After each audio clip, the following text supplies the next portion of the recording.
Well, actually, the This first, meeting is being recorded. Madam Chair, you prepared to take the minutes? Yes, right here. Got you. Okay, thank you very much. Okay, we are calling this meeting to order. Please note the time, 7:07 p.m.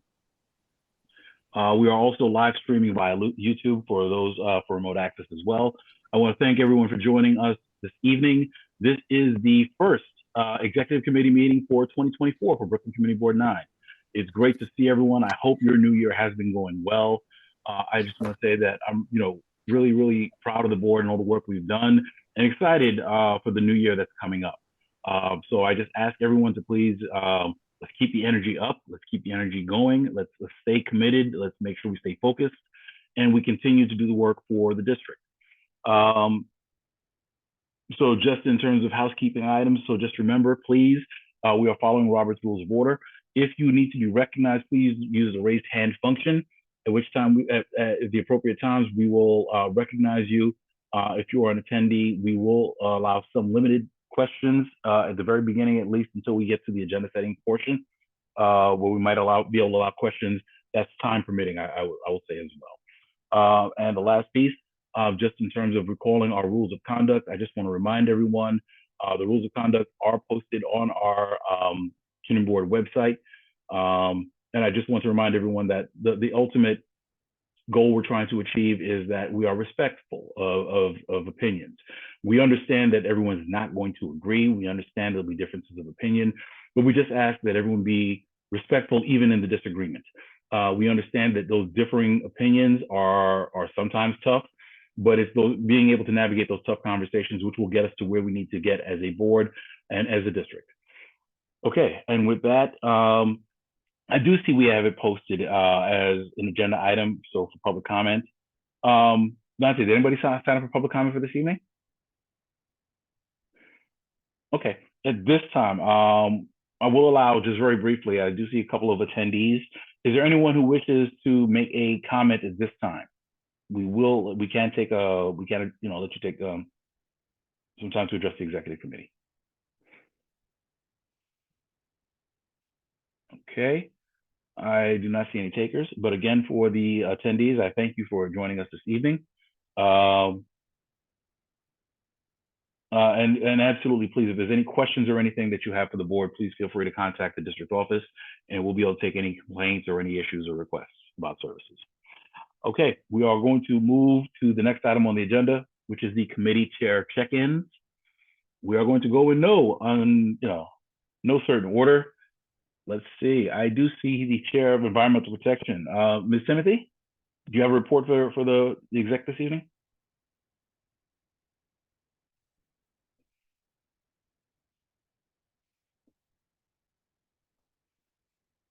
Okay, she might still be getting set up. Okay, so let's move on. We'll go to another committee. I see the chair of public safety is on as well. Ms. Basil Charles, do you have a report for this evening? Sure. Good evening, everyone. So shall I just go through, I guess, what some of the agenda items were during our committee meeting? Absolutely. The agenda items, and particularly if we can get to the action items that you have, if there are any resolutions or liquor or applications you want us to consider. Oh, yes. So we had 3 SLA applications. We had 1 renewal, and then there were 2 new applicants. So we had IX Restaurant, and the committee, we approved that application. We're recommending it. And then also too, we have Joseph's Dream Burger as well. That was, I believe that was a new liquor license, and the committee also approved that one. And then the last SLA application that we had was Rodeo Brooklyn LLC, and that was also approved. I'm not sure, is there anything else you want me to go just like dive into the SLAs before I get over to the OCM applications, or? I mean, if there's anything you want, I think you gave us an overview of the SLA applications. I think you said how many renewals and how many new applications? Yeah, so we had 1 renewal and then we had 2 new applications. Okay. All right, good. And those all passed through the committee with a positive vote? Yes. Okay, I think that's fine. Well, I'll tell you what, let's take a moment for that for a second. We'll take questions with regards to the SLA applications first. We can take a few questions. I'll take a speakers list very quickly. Ms. Chong, I do see you. Hold on one second.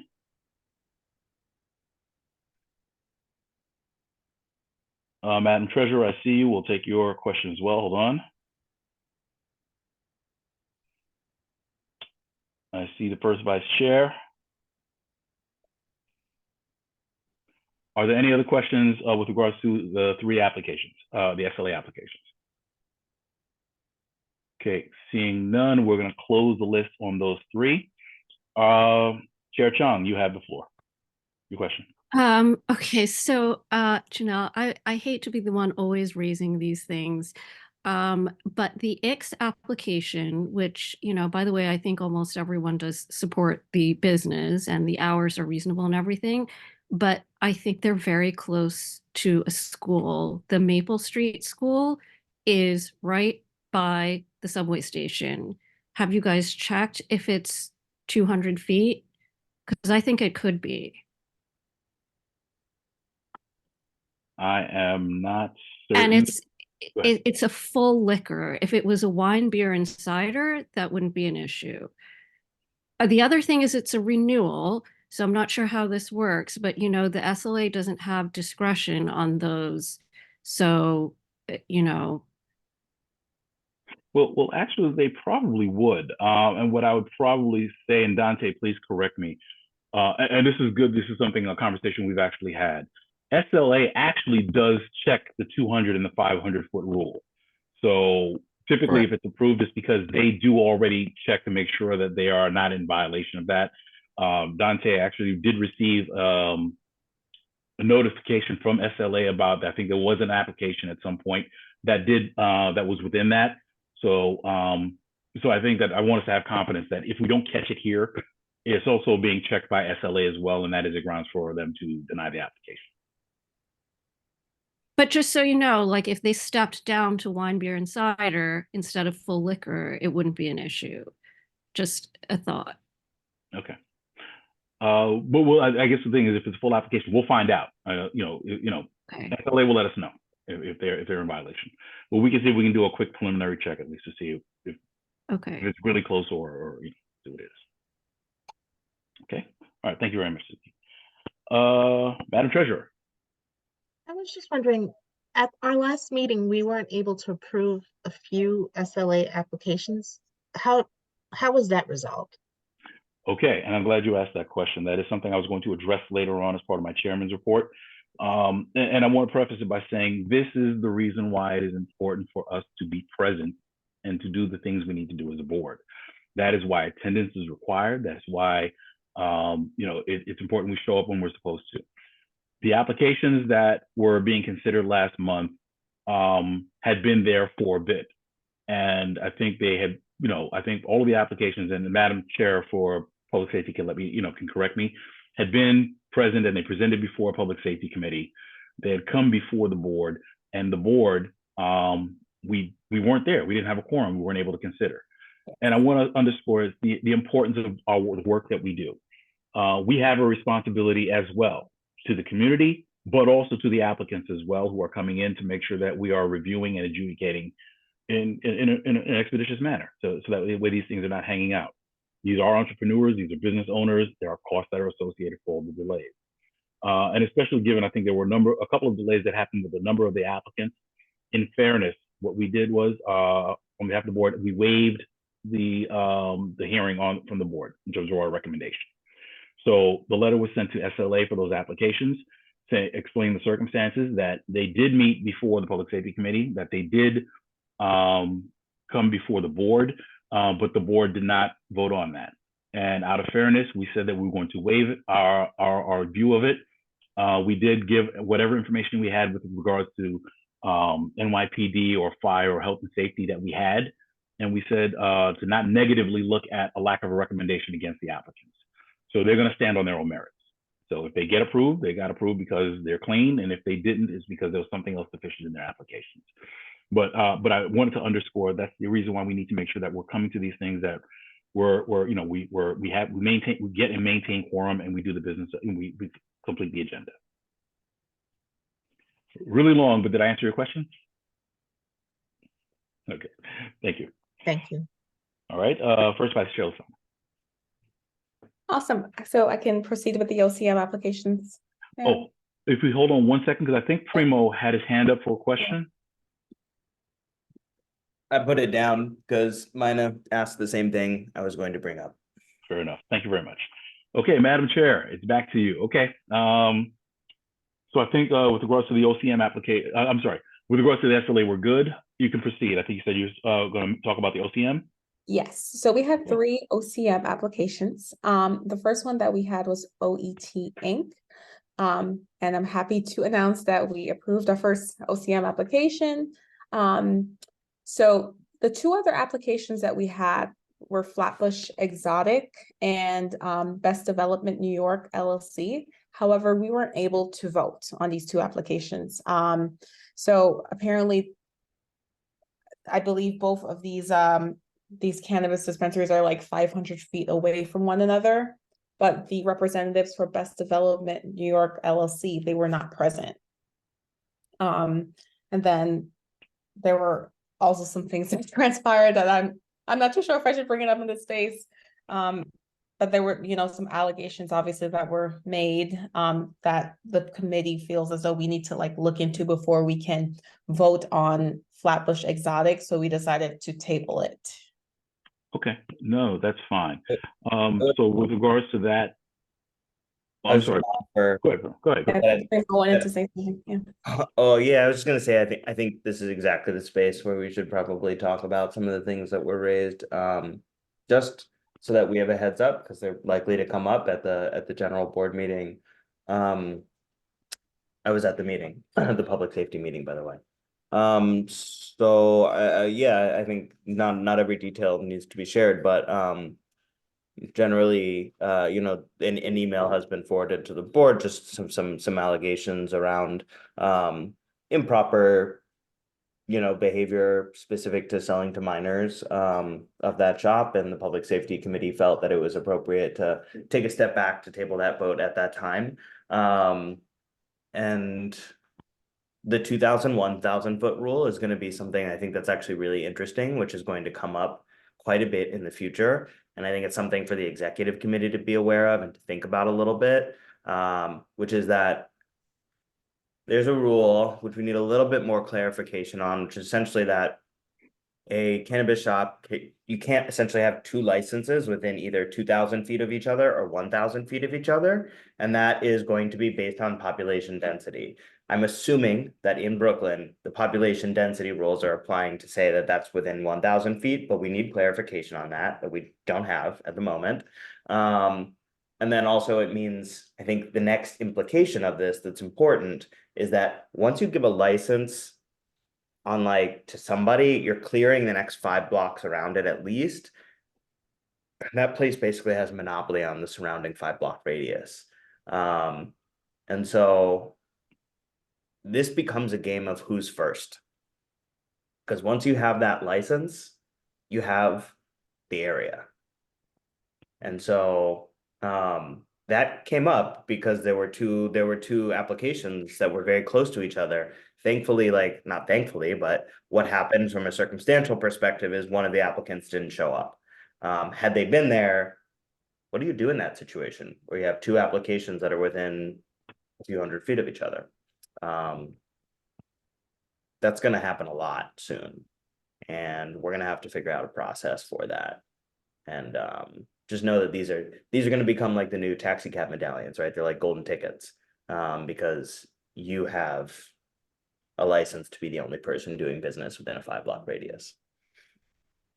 No, thank you for those comments. I'll tell you what. Let me just say, Janelle, do you have anything else you want to say with respect to the application? No, nothing Okay. else. Yeah. All right. All right. So for the OCM, that was the one that you approved, and you said there was another matter that was tabled, correct? Yes, that was Okay. the Flatbush Exotic. Yeah. Okay. Let's do this as well. For the one that was tabled. Chair. Yes. Could I'm sorry. you- Yes, could Madam you- Secretary. Yeah, could you get the chair repeat slowly the 3 SLAs and the 3 OCMs that came before them? I know she said there was 1 renewal and 2 new. Yes. So the renewal was IX Restaurant. Mm-hmm. And then the two new applications were Joseph Streamberger Mhm. and then Rodeo Brooklyn Oh, LLC. there? Hold on. Yes. The last one? Rodeo Brooklyn LLC. RODEO? Yes, RODEO, yes. Mhm. And then Got the you. Hold on, OCM hold it. Okay, cool. OCM. Mm-hmm. OCM applications, OET Inc. Mm-hmm. Got And it. then Flatbush Exotic I got that one. and Best Development New York LLC. And the other one is Best Development New York LLC. got you. Thank you. Sorry, Okay, it's all right. so fast. Okay, so just a quick thought with regards to that. So definitely let's talk, because I think to the points made by the chair and by the first vice chair as well, we probably want to make sure we get some clarity with respect to, how that works. And I think that this, especially this is a brand new process, there's going to be a lot of hiccups with this one. And I think that, we definitely need to be in conversations with the state legislature as well.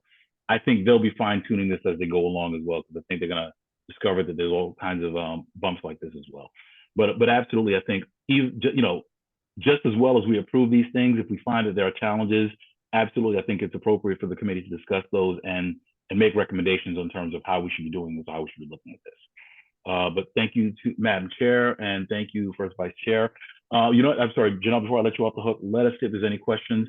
Ms. Westerdahl, okay, anyone who has a question for the Public Safety Chair, please use the raise hand function and we'll create a speakers list. Ms. Westerdahl, did you have a question for Public Safety? Yes. Okay, I- hold on. Sure, hold on 1 second. Let me just create the list and then we'll take you right immediately. All right, is there anyone else? Okay, Primo, I see you as well. Hold on. Anyone else have a question for the Public Safety Chair? Call for a second time. Anyone have a question for the Public Safety Chair? Okay, seeing none, we are going to close the list. We have Ms. Westerdahl and Mr. Lasana. Ms. Westerdahl, go ahead. Your question for the chair. Hi. I did attend the public safety meeting, and the concerns that Primo's brought up about the 1,000-foot and the 2,000-foot rule, and the way that the meeting was done is we heard one application, or they heard there was one application was heard, and then it was approved on, and then there was a second one heard. And then there became some controversy because of this 500, this 1,000, 2,000-foot rule. And as a board member, I'm taking this pretty seriously. And there's just some questions that I had now about the first application that didn't really come to my mind when you were going through it in the safety committee. And there were some questions about that address related to previous activity at that address and the leaseholder and the applicant. And it was a bit like, what's really happening here? And I think that needs to be examined more deeply and thoroughly because we don't have all that information. And I think the repercussions from an approval very much affects the local community because one of these applicants, the second applicant that they tabled, is a local person, grew up in the neighborhood, and there's issues with that as well. And I think we need to look at these applications a bit more deeply. And I would recommend that we table the first application as well and look at it again because the future, we really have to pay attention to our community and what we are approving and what's happening with those applications. So that was just that's going to be my recommendation and my thoughts. Because, okay, I'm done. Thanks. Okay. Yeah. Ms. Dazzle, do you want to respond? Yeah, I just wanted to respond to the first thing that Teresa said. So that applicant for OET Inc., they took over that lease in November. So we can't hold her on the hook for something that was done before she initially took over the lease, right? And that was my biggest The concern lease, for everyone has a fair do you chance. see the lease? Okay, well, no, we can't have the back and forth. I mean, both comments were made, the chair Okay. gave her. Chair, Okay. I guess I'm concerned because that what somebody says and what's real is two different things. Understood, and that's fair, and that'll be part of the debate when we consider the questions. Okay, so just, I guess that was part of my question is, do we see the leases? Because I didn't see it in the application I looked at. I'm not sure if we do. I That's don't think something. they provided that to us with the application. Yeah, I mean, typically, and I want to be careful because I want to start going into places where it's like that becomes a part of the application where we're doing credit checks and leases and things of that nature. That might be a little bit outside the scope of what we're considering. But we'll consider that. I'll have a conversation with the district office and we'll see what we can do in terms of if there's any other due diligence we need to do. Yeah, exactly. Due diligence, Chair. Thank you. Okay. All right. Primo, you have the floor. I just wanted to take a moment to acknowledge the gravity of what happened in the granting the first cannabis license in this neighborhood is, I think, a huge step forward. I think that it helps us in the fight against illegal shops. I think that it means that the Office of Cannabis Management is going to open a dialogue with us. I think that it means that the state level of enforcement is going to be paying more attention to illegal shops. And I think it's going to be a really fantastic learning experience. I do agree with Teresa and I think Chair Charles as well around the correct level of caution. And I think caution was really exercised in the conversation with the applicant, making sure that the hours were appropriate. I believe the hours decided upon were like 1 p.m. to 10 p.m. or something like that, making them relatively structured. And I think we have to pay really close attention also once the shop gets up and running to making sure that it's adhering to all of the rules. We want to make sure that our neighborhood is an exemplar of well-run shops, but just wanted to congratulate the community board and also Chair Charles. No, absolutely. And I just wanted to echo that last point. The work doesn't stop there. We want to make sure that anybody who's coming into the district is a good neighbor as well. And we need to be very clear with all the applicants and everyone who's doing business, especially if it's with, if it's alcohol or if it's with cannabis at this point, you need to keep it clean. And if not, the board is going to have something to say about that. And I think it's very important as well that we make sure that we continue to have dialogue with, our partners, NYPD and all the other relevant agencies to make sure that people keep it clean in CB9, Community District 9. But thank you very much for that comment.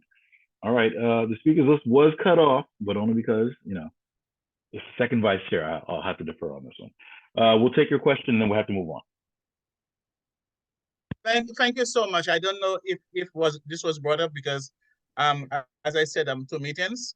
One concern I have also with the school children, because I don't know as to what dialogue we can have with the 71st precinct, but they need to pull a leash on the kids because they are going into the smoke shops and we have to protect our children.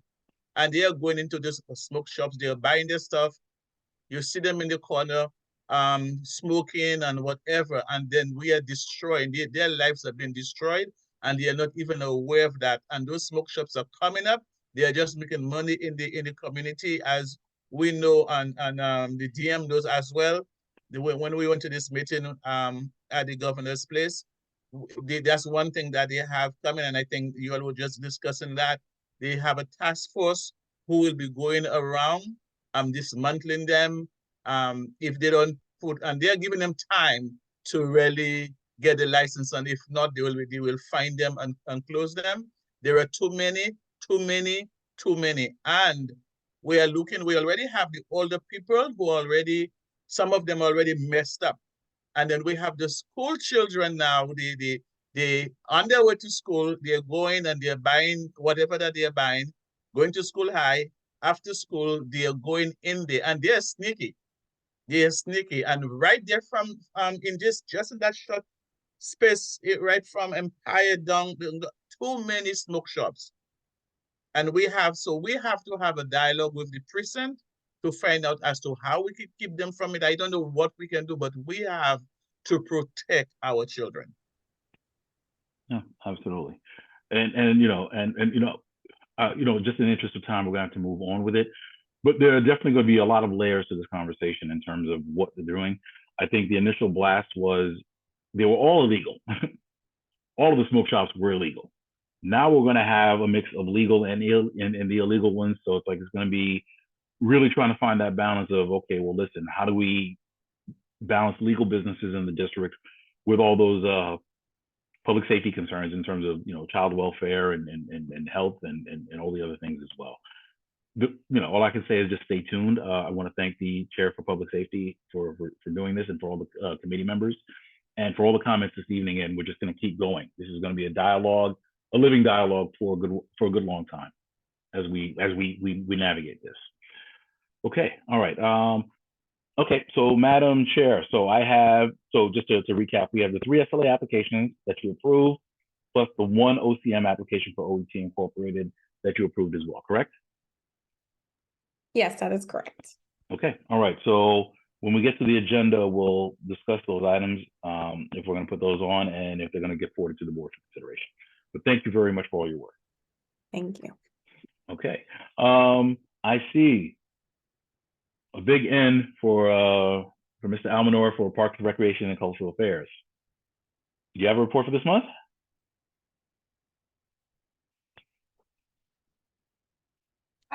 Okay, now I just see palm trees waving. Let's see, I put some lights on. Okay, how's everybody? Good, how are you? Okay, I don't know why I'm not showing up. Just stuff. Okay, yes, we have, I didn't get my minutes yet, but I have a very quick report because we have 3 action items we want the executive board to consider. The first one is we would like to have our next meeting on Saturday, February 10th at the office, at the board office.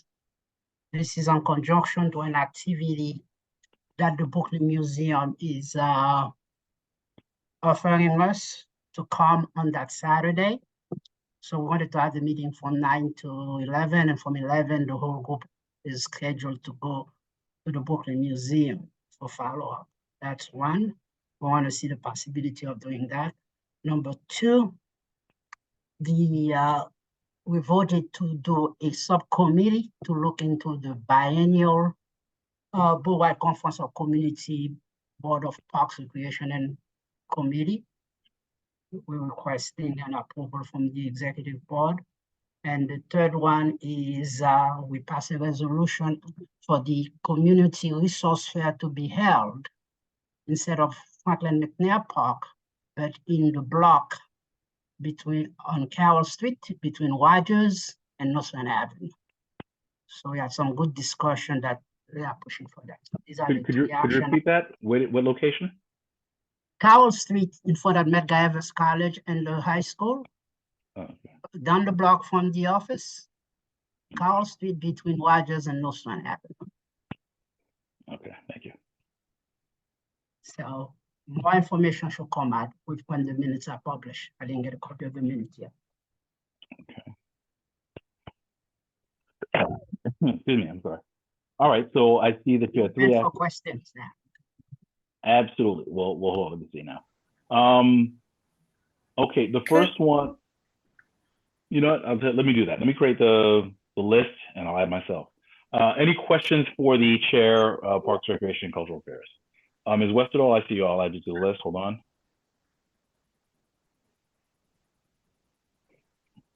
All right. Are there any other questions for the Parks chair?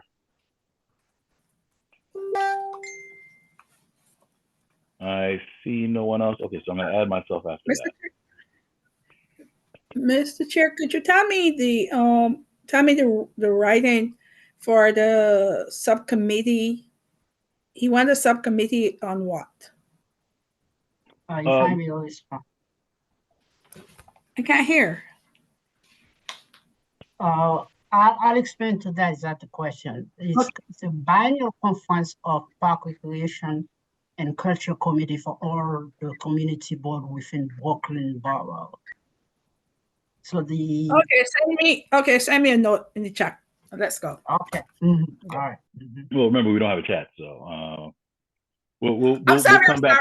We'll come back to that when we get We'll to come that back point to in the that. agenda. You know, we'll have I'll Mr. explain to that. Amador repeat that the specifics of the specific language. Okay, Ms. West. Okay, I'm sorry. So closing list. I have Ms. Westerdahl. I have myself as well. We're going to close on that. Well, hold on. Last call. Any other questions for the Chair of Parks, Recreation, and Cultural Affairs? Mr. Chair, there's Taro's hands up. I'm not sure. She's from the attendees. Olga Lorenzo. Okay, we can recognize Ms. Lorenzo as well. That's fine. I'll add Ms. Lorenzo before myself. Okay. All right, Okay. and we're fine with that then. All right, please promote Ms. Lorenzo. Okay, Ms. Westerdahl, go ahead. You have your question. Yeah, I'm just happy to hear you planning the fair. And I just, I brought it up in the Environmental Protection Committee because I was hoping to, get a head start on it and plan what the Environmental Protection Committee would do. And I just want to check in. Are you inviting committees again to do something? Do you have a date on it yet? Just some details like that. Is there going to be a committee? Is there going to be a meeting? I just want to figure out and do things in advance. So, because last year it seemed like we didn't really have a plan for it. And this year I'd like to have a plan and participate and, bring it up in the committee and have it on the agenda, I hope. All right. To answer that question very quickly, actually, that was a request that was made to the chairs of the various committees for them to have those discussions in January and February in terms of if there are any plans or events or people, resources they want to bring in, or they would like for us to investigate bringing in. So please discuss those and vote on those by February. So that way, by the February exec, we can compile those.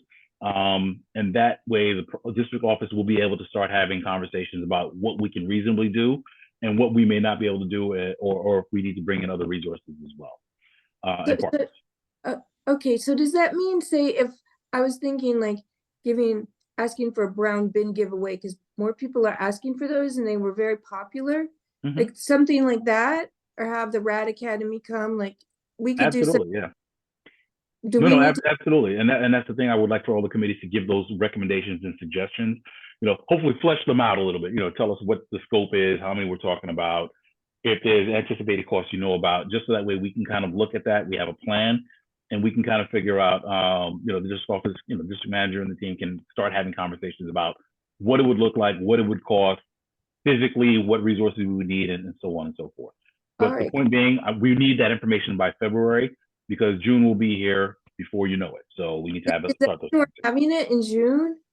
Or is it been decided, or maybe May? Because I remember last year there wasn't, I don't know. June looks like the best, but that can even be a recommendation as well. If you think that there is a better time, please feel free to discuss that and vote on that in committee.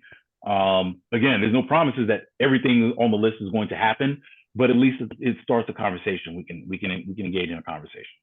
All right, great. I'm looking forward to that. Thank you. Okay, Mr. Amador, did you have a question? Yes, I am neglected to say one thing. As part of the community fair recommendation, they suggested June 1st to be the date. Okay, a recommendation for June 1st. All right. Okay, and that'll be a part of your minutes, so we'll make sure we capture that, and that'll be part of the dialogue. We'll have that as well. Okay, that's fine. Thank you. Okay, I think my questions. Okay, yeah, got a couple of them. I'll try and make them quick hits.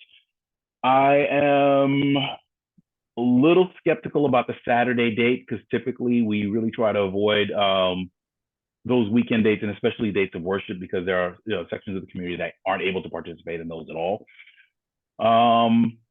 At the very least, if it was an event, I know sometimes our practice has been, if it's an event, we do those.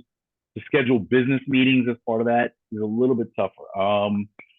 if we could hold on, well, actually, we need to come to a decision very quickly about that, don't we?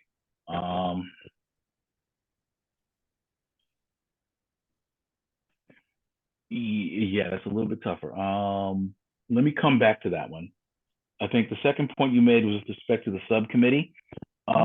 Now, the thing is, per the bylaws, the subcommittee would have to actually be created through the board, and I think so. You're starting that process in terms of that request. I will say this: we already have a subcommittee that's going, and I think I'm a little bit cautious about creating another subcommittee, because then that becomes a matter of additional resources, additional personnel, setting up different meeting times for the subcommittee to meet. So I guess my question is that something that's not possible to do during your committee meetings? Yes, it is possible. Yes, we could do Okay. that during the committee meeting. If we could, I would ask if that's just a matter of we just fold that into the committee and just make that an agenda item where it's I guess it's a project that the committee works on. And I say that only because it's like, it becomes tougher. The more we add things in terms of subcommittees, we're dividing more and more resources, which gets a little bit tougher. But thank you for that.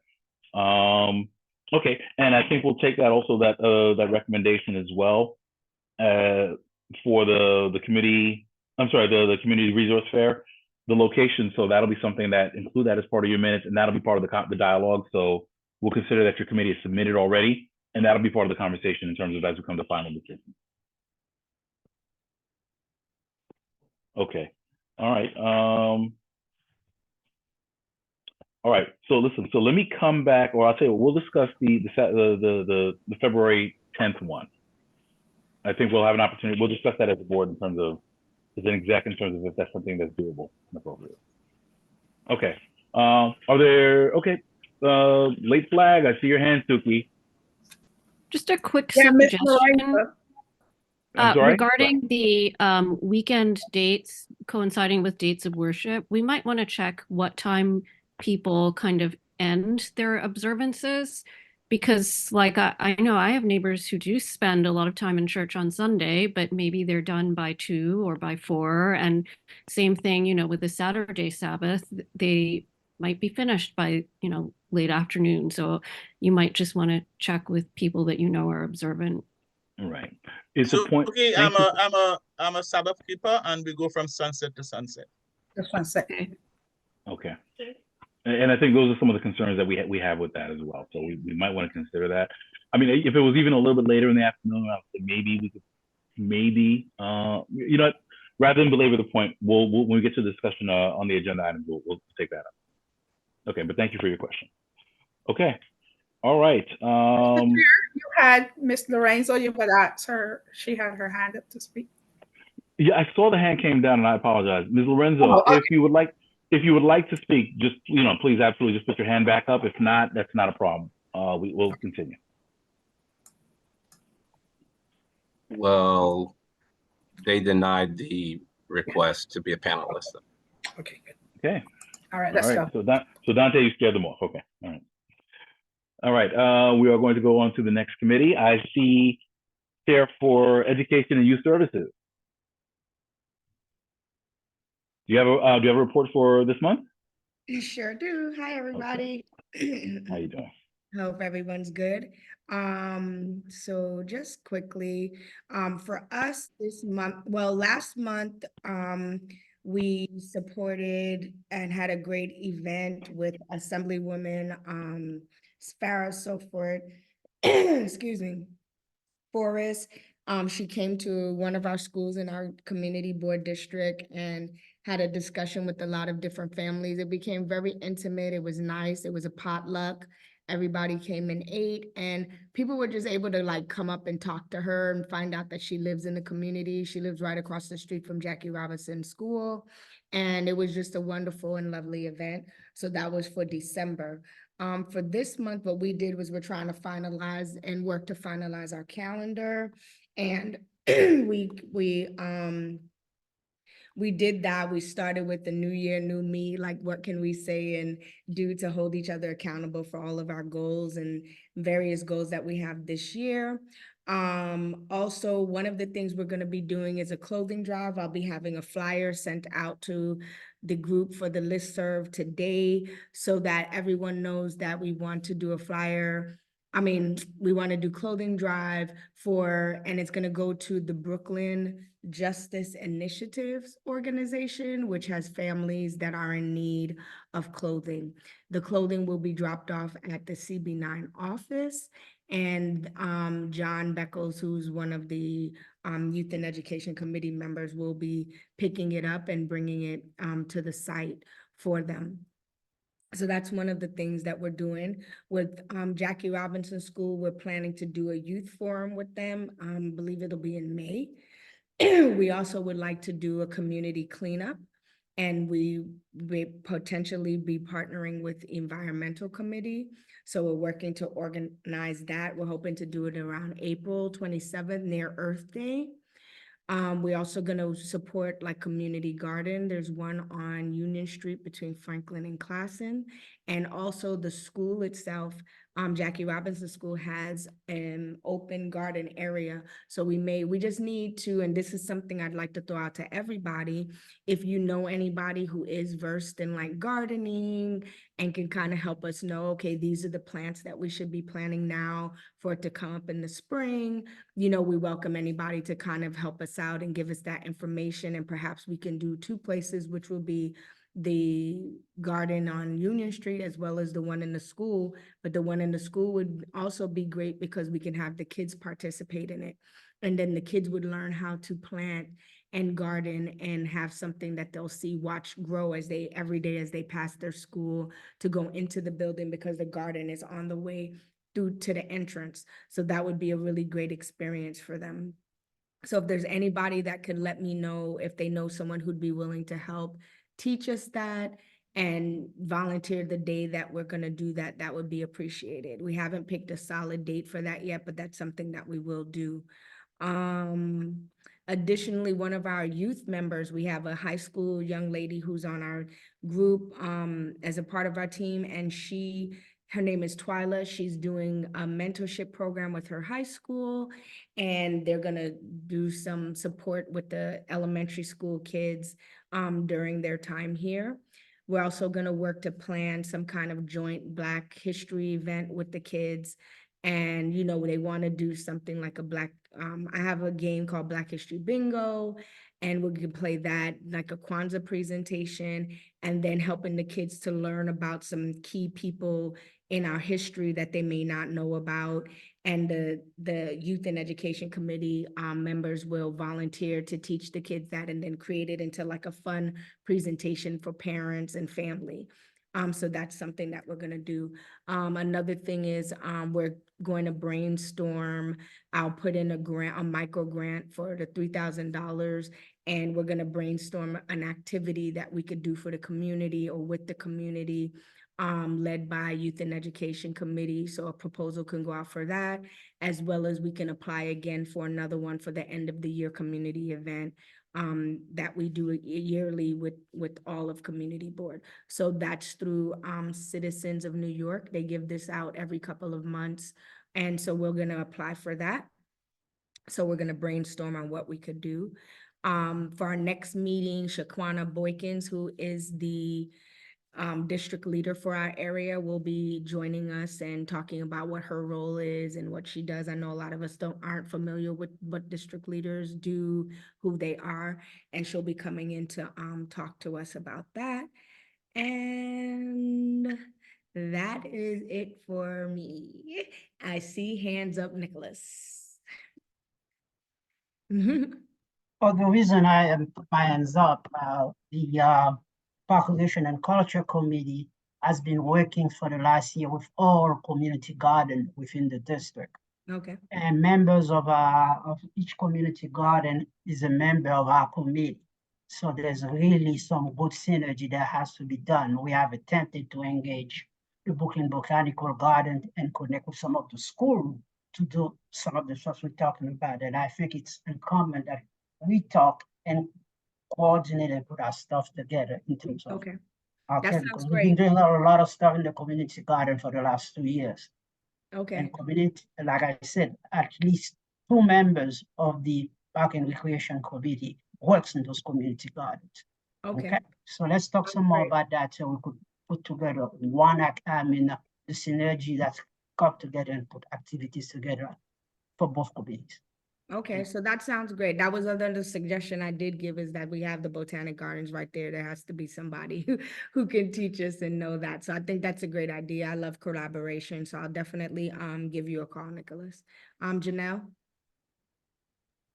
Yes, hi, Sol. So I had a question regarding, so is there an opportunity to partner with other committees for the community cleanup? I think this is something that would also be nice Yes. for the Public Safety Committee to be involved in, so. Absolutely. For So sure. I guess since it's okay, I'm sure you'll say it's okay. What I'd like to do then is ask whoever on CB9 if they could forward me your contact information, and then I will do that. So any committees that want to partner, I think it's important, for us to work as a collective, do as much together as we can. So I'm always open to that. And so it'll just be a matter of let's connect offline and figure out how we can make it happen. Awesome, thank you. Mhm. Thank you, Janelle. All right, Dante, I see your hand up as well. Yeah, I was just gonna say regarding the Jackie Robinson garden, that location received, well, it's supposed to receive $500,000 worth of participatory budgeting money because it was voted as a winner for District 35 participatory budgeting. So there's a little bit of a process. There's a group of people that I've been involved with. Conversation kind of died down, but it did include all of the principals for the school. So the money will have to go through the principals. And they literally have to invite us into that conversation. So what I can do, just so we're not doing literally the same thing in two different spaces, I'm going to add you to that listserv of people. So when we restart that conversation, you can be a part of that. Okay, sounds great. All right. No Okay. problem. No, and I'm glad that this is why we always encourage chairs to come to the meetings, because this is where we're able to see where the collaborations make sense and they can happen. So, if somebody's doing something, we have to recreate wheels, we can just partner up and we can do those things. The only other thing procedurally I'd like to remind everyone as well is please, one, make sure you're voting on these items as a committee, that they're reflected in your minutes. And the other piece is for all the events that you are approving as a committee, please make sure, going back again, broken record, complete the program form, the event form. Okay. Because what it does is it enables us to look as an executive committee and as a district office to see what the programs are looking like, and we can kind of chime in as well in terms of saying, oh yeah, this is good, and Dante can do things like recommend that we contact different venues and things of that nature. But by doing that, it makes it concrete, and then we can do whatever we need to do afterwards to make it successful. So for those plans, if you voted on those already, if we can just do the forms, and we can do the review as necessary and try and push these through as quickly as possible. Okay. Before you go to Debbie, just to support our report from Sol, Sol spoke about a young person in our committee who is willing to push us for the mentorship program. She's also a board member, and she's the youngest member, I think, in majority community boards. And she's only 18 years old, title aware, and she comes to all our meetings. Because that's how we do a CB9. Mhm. No, thank you very much for that comment as well. right. Really quick, I know Debbie before, I'm sorry, real fast. I don't want to keep pushing over for Debbie. But I was gonna make a suggestion. Is it possible for all of us to have all of the committee heads' contact information? Because then that way it can make it much easier for us to say, hey, we're doing this, so maybe I should be reaching out to Parks and Recreation. I'm doing this, I should be reaching out to Nicholas. Is there a way for us to get like a phone and email that we can share with each other so that it makes it easier for us to contact each other? And I need to, I see people, I don't remember who's for what. I just know, different people run different things, but I don't necessarily remember which committees who. So how can we get like a sheet that we can all share with each other? Dante, can you? Yeah, this could be pretty easy. Are there any chairs who are against sharing their information with other chairs. Okay, all right, I'll send it out and you'll see the template. Okay. Okay, thank you. No problem. And Thank you can very we much. get a resend of the program proposal thing you said we're supposed to turn in? Budget, okay, yeah, I understand, yeah. Okay, Yeah. Budget That's request, I know what you're talking about. all right, Yeah. Debbie. I know, poor Debbie. Thank you for being patient, Debbie. Not a problem. I actually have a question with regards to this Jackie Robinson thing. So Dante, you said the funds are going to the principal, or is that coming from the Parks Department? No, Or- that's participatory budgeting. So because the principal is the administrator of the school, those funds will then be directed to the school, and then the principal, would work with whomever at who built schools, DDC, at DDC, to make Department the of Design and Construction? right to revamp that community garden accordingly. Oh, I just thought maybe the garden had something to do with parks. That's why Oh, I no. asked the question. Okay. Yeah, thank you. And No problem. Sol, yeah. Mhm. Sol, in regards to your information about cleanup, I mean, there's always cleanup needed, in the community. I walk around a lot and I see a lot of things that, Yeah. we just need to reach out to, I would say DSNY to get maybe some supplies and things like that. So maybe we can have that discussion, Okay, at some point. And Okay, maybe wonderful. reach out to Home Depot and these places to get bags and all these things, Mhm. See how we can, put that Yeah. together. And to that point, if you have a site that you have in mind, please let us know. Here's the thing. I like the ideas of community cleanups because sometimes you just have pockets that fall in between responsibilities.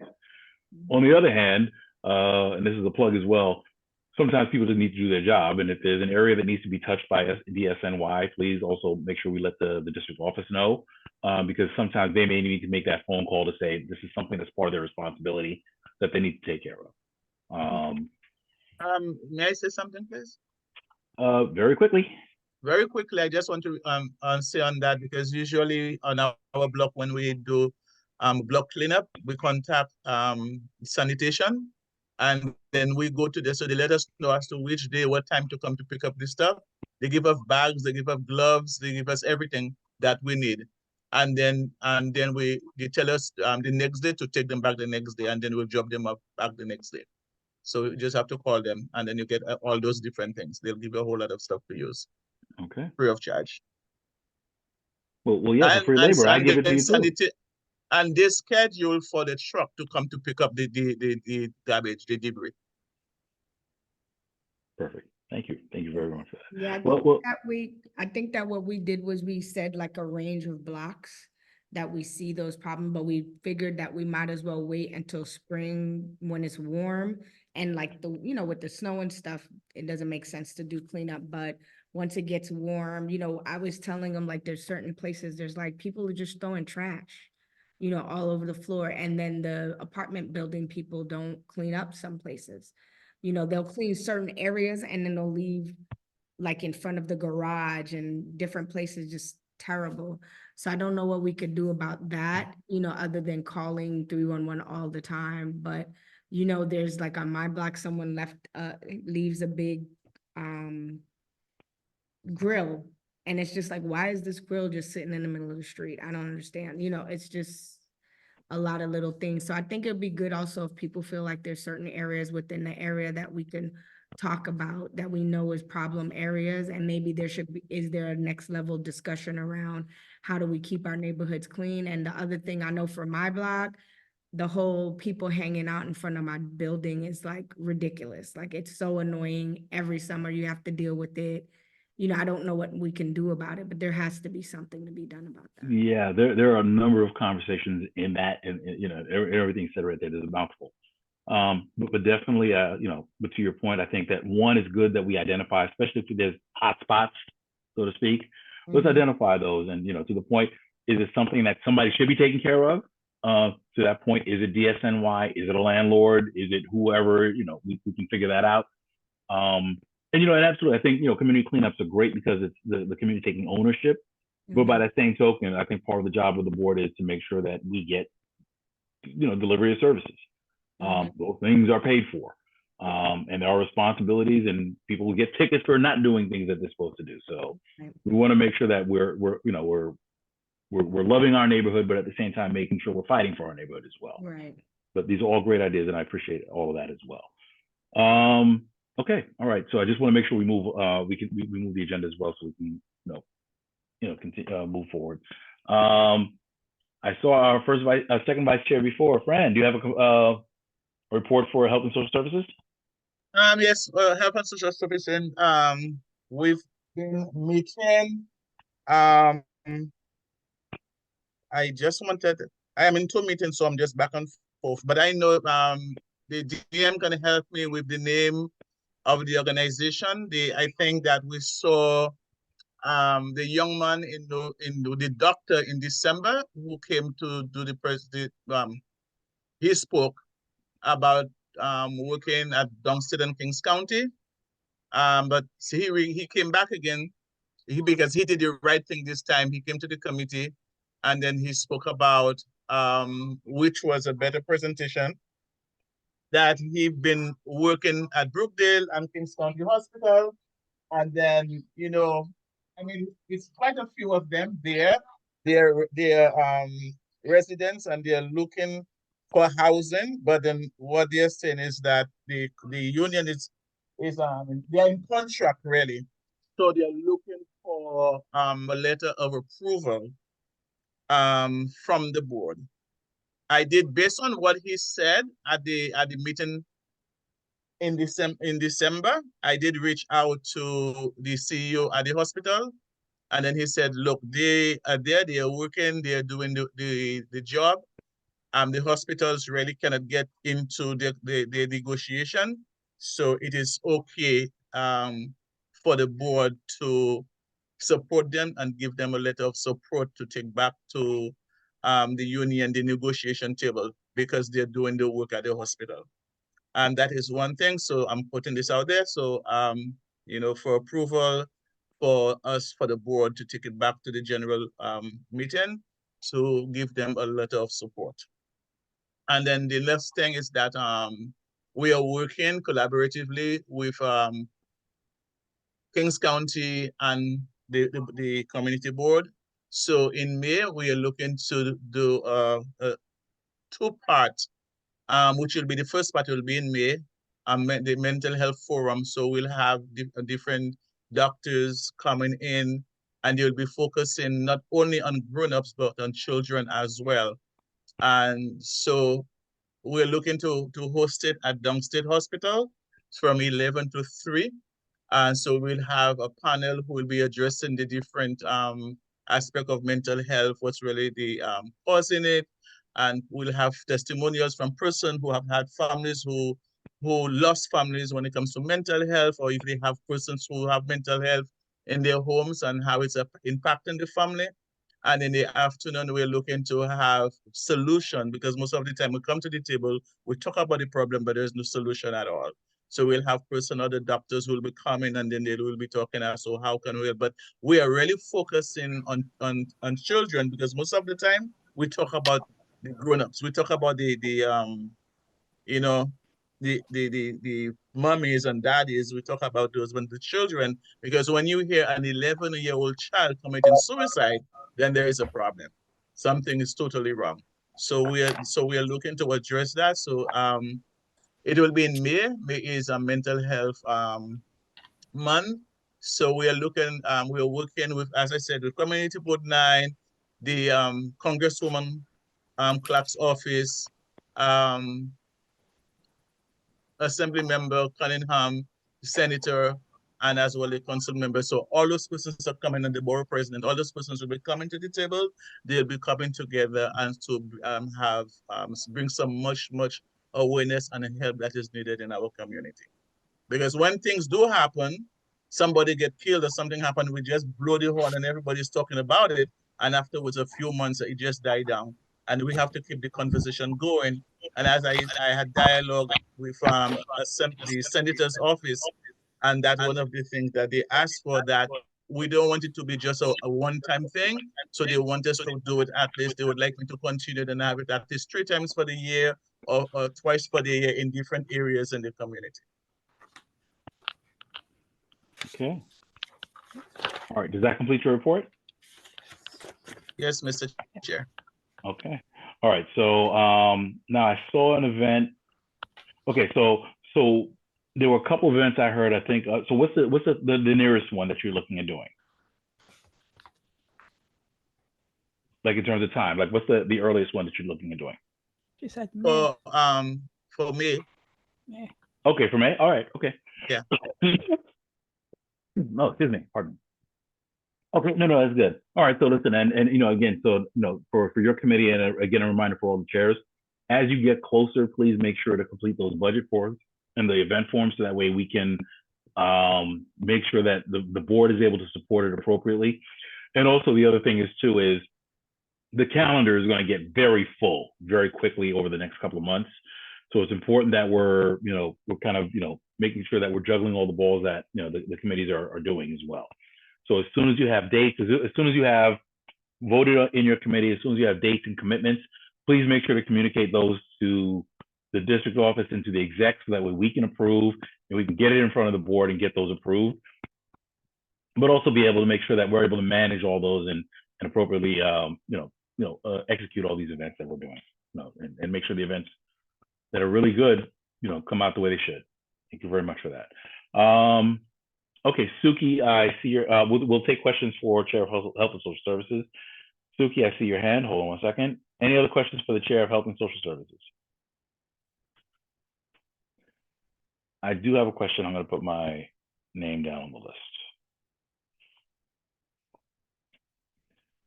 Okay, any other questions? Anyone else who has a question for the Chair? Hold on one second, Suki, I'm sorry. Okay, I'm going to lock it down right now, and no more late flags. You got to pay attention, and you got to make sure you do it. Suki, go ahead. You have the floor, please.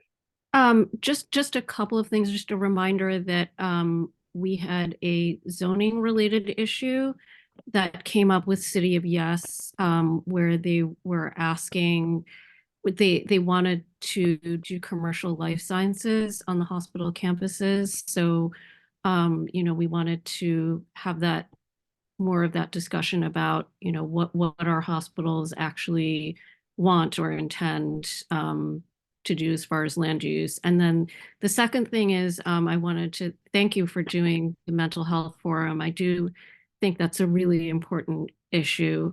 And, I realize there's a risk of this being controversial, but I think we're getting the controversy anyway, just to suggest that maybe we consider addressing the topic of serious mental illness, and what are the best practices, the best models that we know of out there for handling this, because this is an issue that becomes controversial, especially with land use. It comes up a lot in my committee. Okay, so your first part of the question, I had already spoken to CEO at Kings County, and I spoke to Primo as well, and he told me to have word with his secretary so she can schedule a meeting. Okay. So I will be doing that, and then I have already spoken to Primo, because Primo, he is the chair for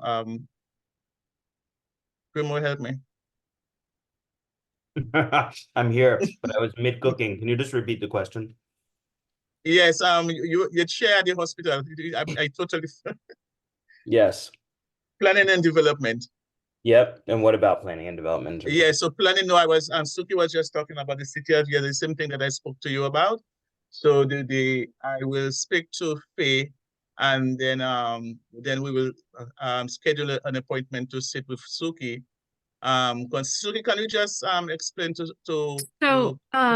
one of the City of Yes proposals is to amend zoning to permit commercial life sciences on residential hospital campuses where they're currently not allowed. Our hospital campus sits in all residential zoning, and it exists as a community facility. So although they could build like an academic lab or a lab that is strictly for patient needs, there cannot be commercial life sciences buildings on those campuses without a zoning change.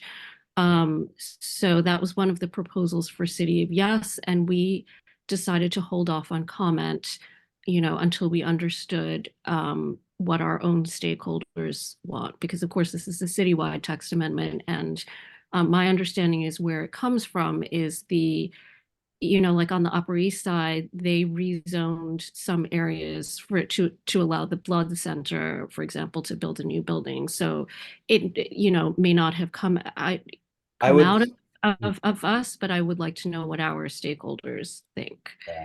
So what I can do is I can speak to the fact that like a health and like there has been absolutely no conversation, and I would assume that there will be no conversation amongst the public hospitals towards any Okay. sort of privatization of services, period. And when I say privatization, I mean, kind of like revenue generating, which is kind of like what you described. I would say, the head of the hospital's facilities planning has only mentioned so far that like the primary interest is around retrofitting the building to make sure that it's up to grade with the coming environmental standards for the city. Okay. And Okay. the only project that's really in front of them right now is, smaller things, right? Like fixing up the cafeteria and making sure that the maternity ward is better. That I have heard absolutely no mention of kind of what you mentioned. And then I think from a public systems perspective, I don't anticipate that there would be any interest, but I will ask it at the next meeting.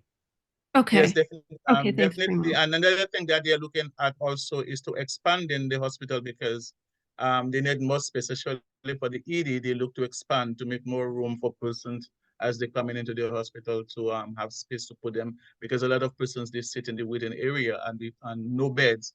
So, but as Primo said, as I say, he's the chair for planning and development, so that's up. He will Okay. take care of that. Okay. So, I mean, it's possible that they might need some sort of variance on the community facility allowance. But, Okay. we want to target whatever help they need, to what it is that they need, versus whatever else is going on in the rest of the city. Okay. So, All right. I apologize, but some of these conversations I think probably better to happen with Suki, with your committee, and you can definitely have a conversation with Primo and Fran. okay, got So it. Got but no, but Sorry. definitely no. But after this is a great conversation. I'm glad that we're able to connect the right people together with this. That's great. Okay, I have my name on the list. I'm gonna withdraw for now. I think I'll ask when we discuss. I think you had one action item though. I think the action item you had was the letter of approval, correct? Yes. Mhm. Okay, all right. So when we get to that part of the agenda, we'll discuss that. I have a question, but we'll leave then. Okay, but thank you very much for that. Okay, I see our chair of environmental protection. David, do you have a report for the? Okay, good evening, everyone. Happy New Year. Good evening. So for our January meeting, we continue to dialogue on current issues and concerns in the community, water, vehicles that are parked in places that they shouldn't be, drainage issues, the zip cars,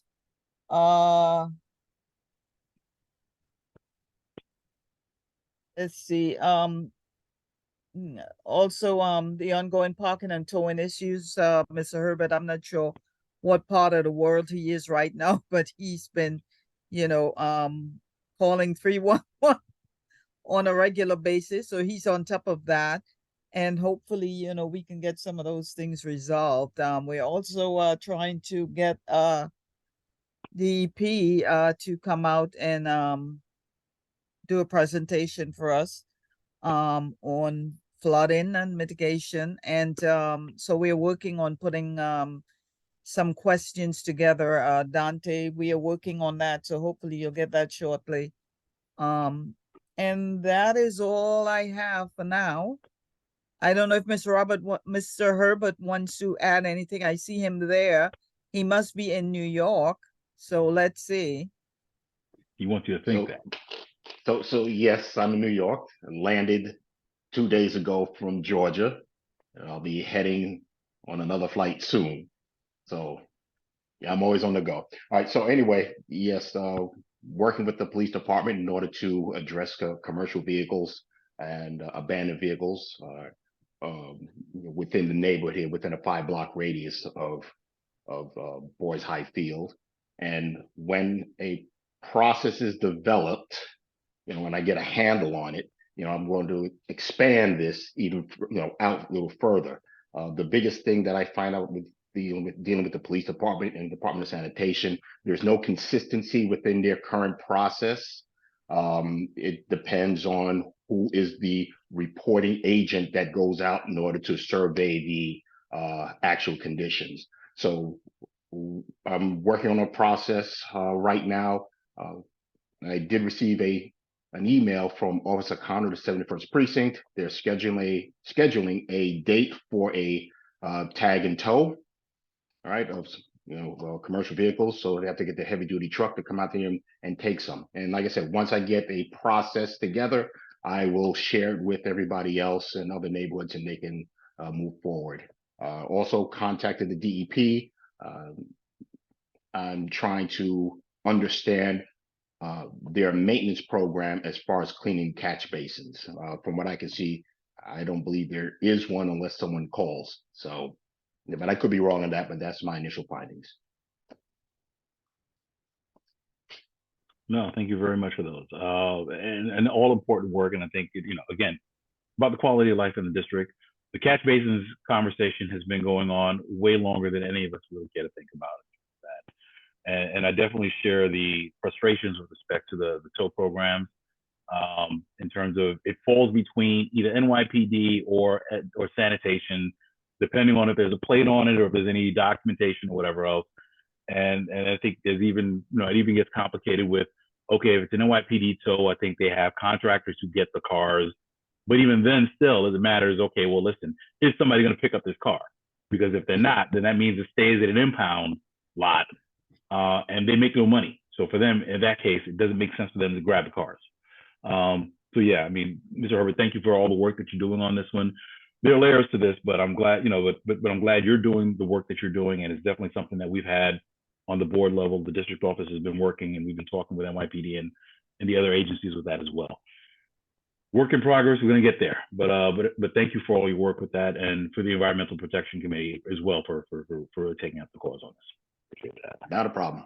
Okay, I did see, okay, so Madam Chair, we will take a couple of, thank you for your report. We'll take a couple of questions. So did you have a question? Okay, I have you on the list. Hold on one second, let me just finish. Sorry. No worries. Is there anyone else who has a question for the Environmental Protection Committee? Going once, going twice. Oh, that's it. Okay, so you are the questioner. Okay. Go for it. I'm sorry, I jumped over. No. So I hope I'm asking the right committee, but I was hearing things that was in alignment with something that I've been wanting to follow up on.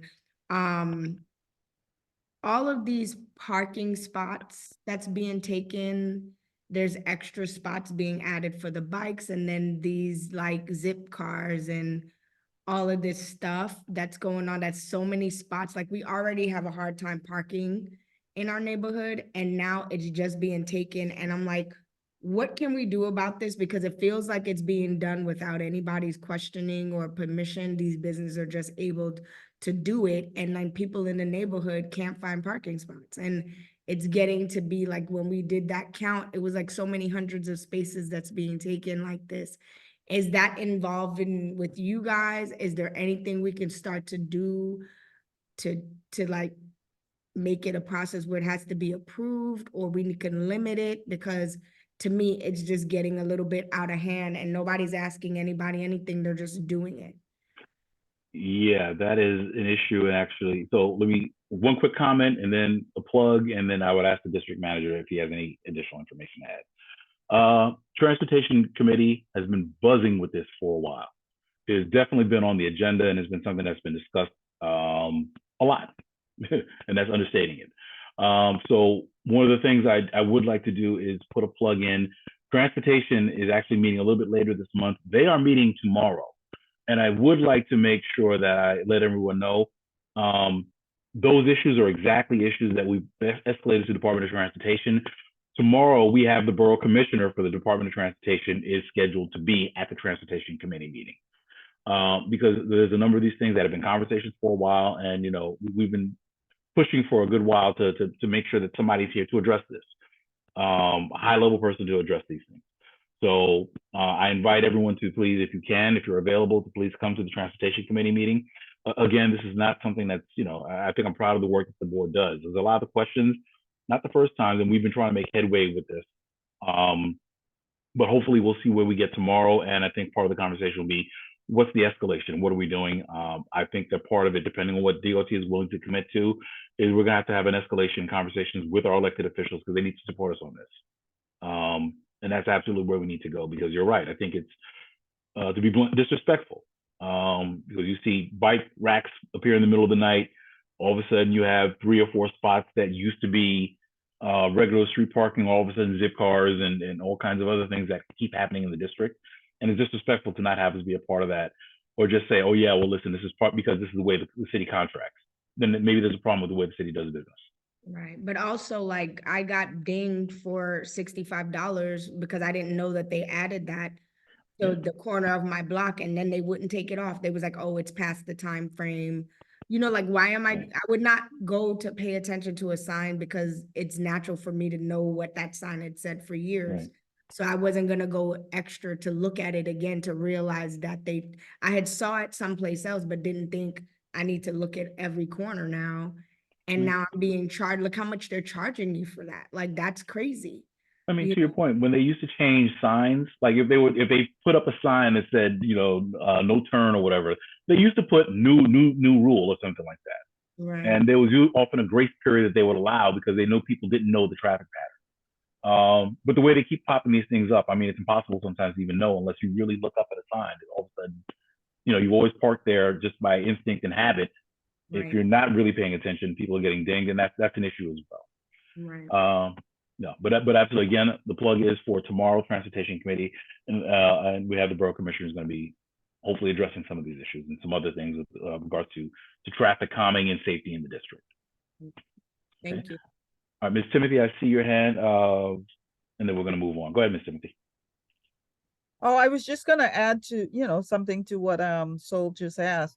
I mean, I think it's all about, dollars and no cents, I mean, the whole congestion pricing, all those other things that's going on. I mean, it's ridiculous. And I think that they should always get community input when they're doing these things, and it never happens. So it's all about the money and nothing, not the residents. So it's important to get our elected officials involved in our community so that they know, that we are aware of what's going on and we need answers. Right. And that speaks to the work for the committees, just to close on that note. That speaks to the work of the committees to clarify what the issues are and what the pain points are. Because once you do that, then we can take it up at exec, and we can take it up as a board and formulate, and get a formal position of the committee, of the community. These are the pain points, and this is what the demand is in terms of what gets done with that. And then we know who we need to go and speak to, and we know where to advocate. But thank you so much for all the points that were brought up for this evening. Absolutely. And so sorry about that ticket. I know those are painful. City already gets enough of my money. I don't need to keep giving them more. I hear you. Okay.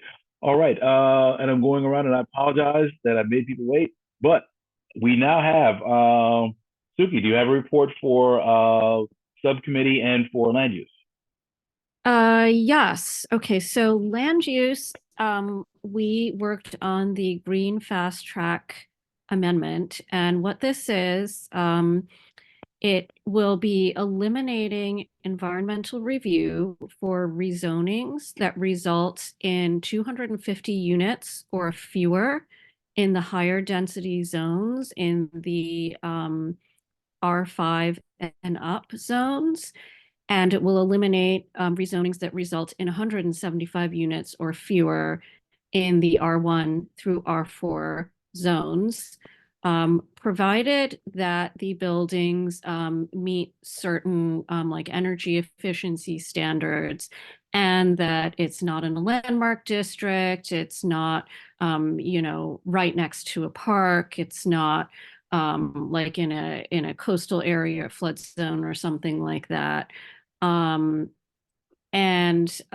you know, that this is obviously concerning to a lot of us. A lot of people in the community have had to challenge environmental reviews because they didn't sufficiently account for impacts.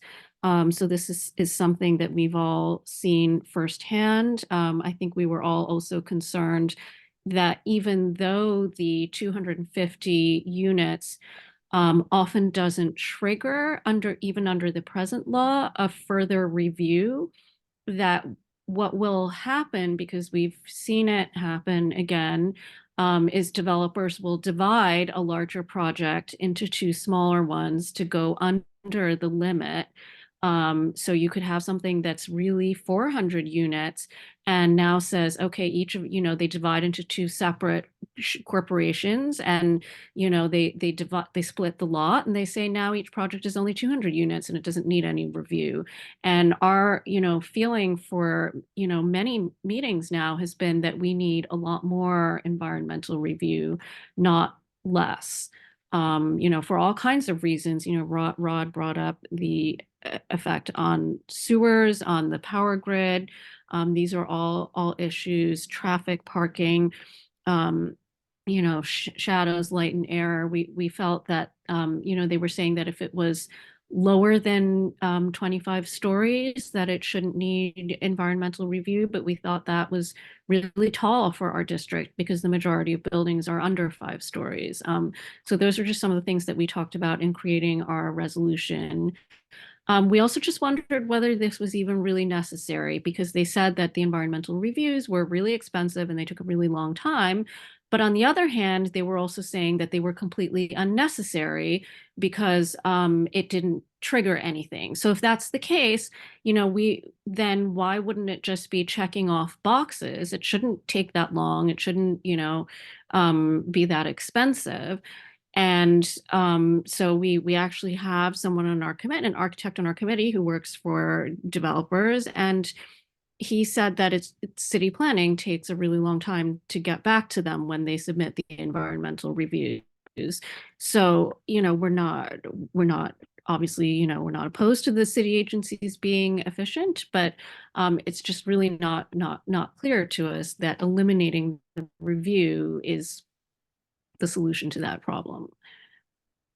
And it's going to cause other problems. So that's, you know, what was behind our resolution. And I don't know if you want me to read out what our resolution is, or I guess everybody got a copy of it.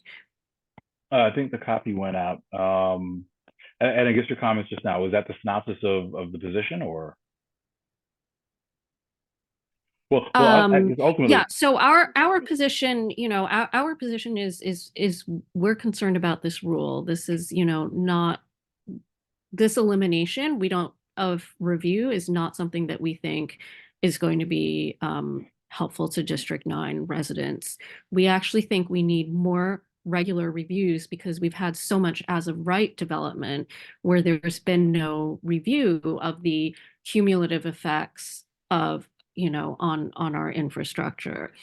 And so, yeah, that's what we did at land use. okay. All right. No, thank you very much for that. And I'm sorry, on go ahead. City of Yes, so the Department of City Planning came in prior to the meeting to do a Q&A session. They'd been wanting to come in for some time on City of Yes for economic opportunity. Excuse me. So we had some people had a lot of people there asking questions. We had quite a few people from other districts present. And I think a lot of people were just very skeptical of, you know, such a complete overhaul of the rules pertaining to what kinds of commercial businesses could exist in what zones.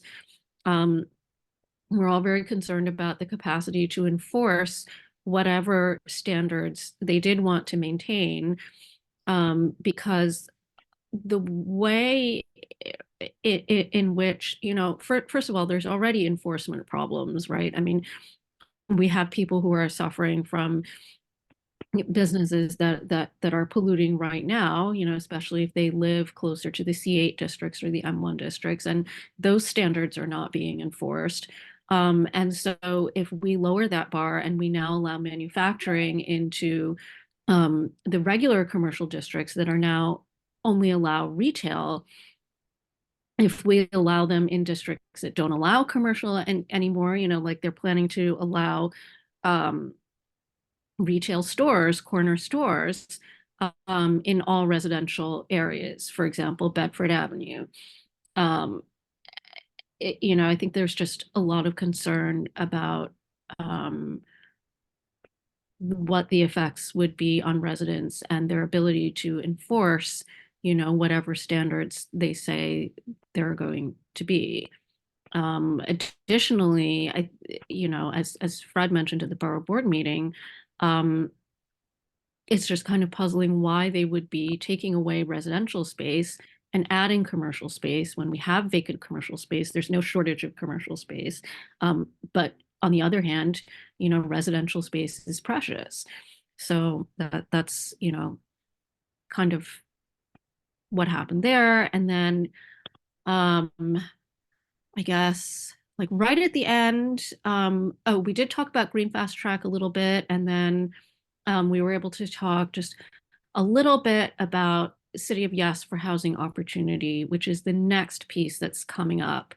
We don't know yet when it's going to drop. We were initially told this spring. So be ready is all I can say. And there are parts of the amendment that affect our low density districts, our single family districts, our higher density districts. There's really nothing that it's not going to affect. And it's really going to add thousands and tens of thousands of units potentially in our district. So, you know, I just can't emphasize enough that we need to be aware of what this is doing. Okay. All right. Thank you. So I see that. So for agenda items, we have 2 items for you. So the Green Fast Track, you have a resolution for that? We do have a resolution for that. Okay. Did everybody get it? Does anyone want me to read it? Does anybody have questions?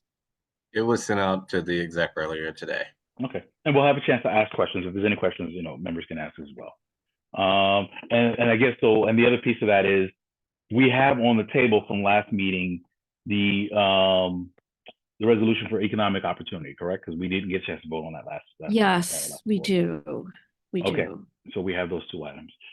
Okay. All right. All right. Let me just say this first of all. I want to thank you and your committee and the subcommittee and all those members for the hard work that you've put into this.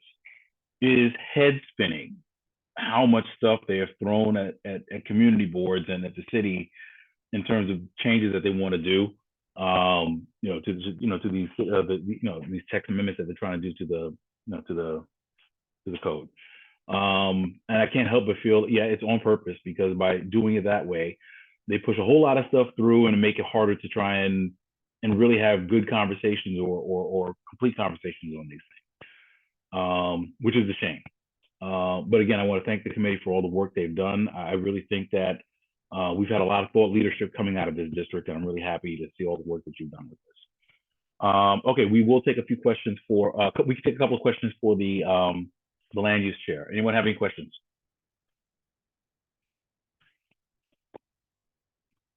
Call for a second time. Any questions for land use? Okay, hearing none. Suki, thank you for that report. And when we get to the agenda, we understand that you have those 2 items that we'll need to, we need to consider about adding, approving and adding to the agenda.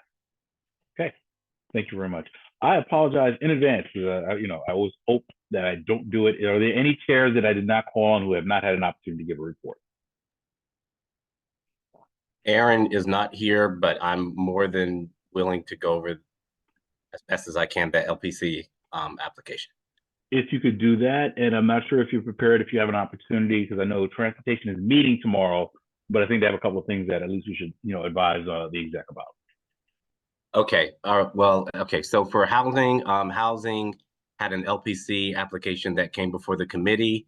The address in question is 418 Rogers Avenue, located in the Prospect Lefferts Gardens Historic District. This application is regarding the legal coating of the rear facade of that address. So I'm going to try to make this very simple and easy so everyone understands what I'm talking about. Okay. Okay. So you all will see this is where it's located. This is the location 418 from the street side.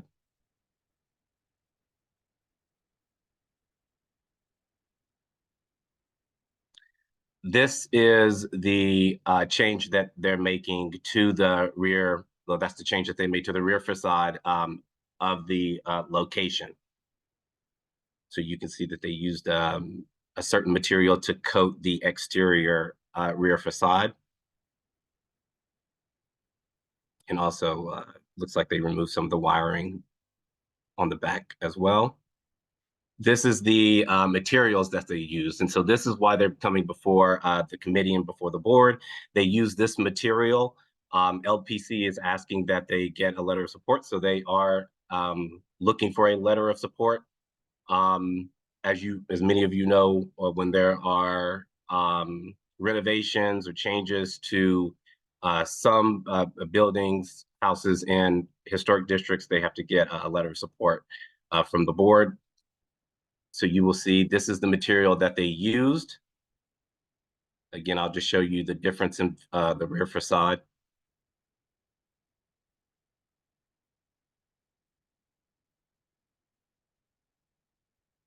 And that material is resistant, let's see, resist wind-driven rain, and helps prevent water penetration. Just a couple more views from, that's from the roof of the building. And you can see the differences in facade there.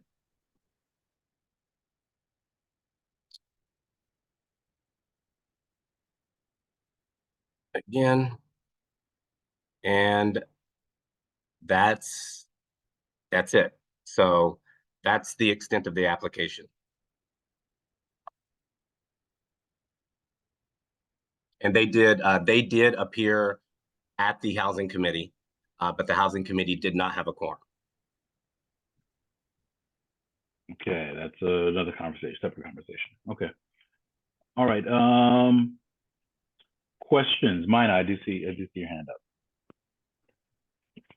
Okay, so the treasurer. Are there any other questions for with regards to this application? Call a second time. Any other questions about this application or this report? If you have specific questions, I can just go ahead and tell you I can't answer them because I wasn't in the meeting and I barely read this application. All right. So, okay. Right. Just FYI. Okay. All right. Anybody still have questions? All right. No, listen, let's try it. We'll see what we can do. And if the answer is we don't know, it's just we don't know. All right. And Mr. Herbert, I see you as well. Ms. Vice Chair Leopold, I see you as well. Okay, we're going to close on that. Please make sure your questions are quick because we do want to start moving forward. I want to make sure we set the agenda. And we have a number of items that we need to consider for this month. Okay, Mr. Herbert, we'll hear you last. All right, Madam Treasurer, you have the floor. I'm trying to understand, what is the letter of support for? Because if the work is already done, what are we supporting? Right. I mean, I honestly, I would assume that the letter of support is for them coming before us and explaining what they've done. Honestly, I don't have more than that. Yeah, I Because mean, it's it in a can't be historic undone. district. With the Well, work being done. I'll take a stab at this. Because it's in a historic district, any work you do on those houses has to be approved. I'm not sure who jumped the gun. It looks like they went and they did something akin to skim coating the back of the, the back of the building to keep it waterproof and everything. And what happens is if we do not support it, LPC can tell you, okay, well, listen, that was a nice idea, take it down. Yeah, So they may still need to, even though it's retroactive, they may still need to do that. that's correct. Okay. Chair Chung. Just a couple of comments, actually. So this is, first of all, at the rear facade of the house. And everyone I know, and, I live in a historic district, and all of the people I know say that the rear is typically much less closely regulated than the front. So, and then the second comment is that the back of this house, this was obviously a brick house at some point, so that was its original condition, but its existing condition was that it was skim coated. And so usually LPC lets you maintain whatever the existing condition was. Whereas if it had been all brick initially, they might have, objected more if they were covering it. As far as whether like that particular material is appropriate versus another skim coating material, I mean, I think that we should be able to rely on LPC staff to make that determination. We should not have to make that determination. So those are my comments.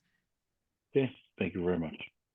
Okay, I have Vice Chair Leopold and then Mr. Herbert. We have you right after. Fran, did you have a question? Yeah, what I wanted to say, Suki touched on it already. Thank you. Okay, thank you very much. Mr. Herbert, you have the floor. Okay, yeah, so I had a similar question as what was posed before. Why were we approving afterwards? Now I understand, that's for clarification. Also, was there a roof alteration on that property? Because I see there's a fence on top of the roof. Are they going to use that roof for anything? I see. Yeah. I wouldn't be able to answer that. And I'm not particularly sure if that question came up in the committee meeting either. Okay, Yeah, I mean, but that's fair game. The applicant should be there for the application if we move to the meeting, correct? Yeah. Yes, correct. Fair game. So that's a question that can be asked at the, if we move it to the agenda, we can ask it at the meeting as well. Okay.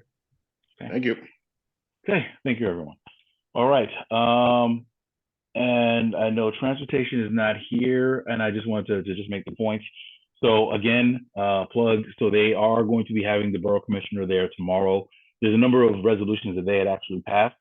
They have held off on those mainly because we want to make sure, get commentary from the borough commissioner to see what responses he has and what he can actually do in advance. But definitely, I think a number of the issues that were mentioned this evening, I would definitely encourage everyone to please, attend so that way we can make sure we ask those questions pointedly and see what response we get. And also so that way we can, I guess, identify the next steps based on whatever his responses are tomorrow. Tomorrow, I'd also say that there is a street, an application that's being considered for a street co-naming. So I would recommend as well, if you are interested in that and have questions, please also come to the meeting for that. So I think as they have not, well, actually, so I would say that we should anticipate that there will be at the minimum a recommendation for a street co-naming. So we may need to put a placeholder for that just in case it is approved by the committee. If not, we can always remove that, or we can skip that item on the agenda. But I think we should put at least a placeholder for that. I think that's all we have for transportation. But again, I invite members of the community to please attend that meeting tomorrow. All right. Are there any other reports that we missed? Any chairs? Okay. Seeing none, we are going to move on in the agenda. I thank everyone for your patience. And I think from what we've heard, there's a lot of work getting done, a lot of work we need to do. Oh, I'm sorry. Hold on. Actually, let's go on to the next reports. Dante, do you have an admin check-in? Yes. Yeah. All right, so I'll try to be as expeditious as possible. So I just want to remind everyone, in partnership with the Red Cross, we're encouraging people, especially older adults and families with children, to sign up for a free smoke alarm installation. The flyer was in our e-blast. Please direct people to our e-blast, have them reach out to the board office and we can connect them with the Red Cross.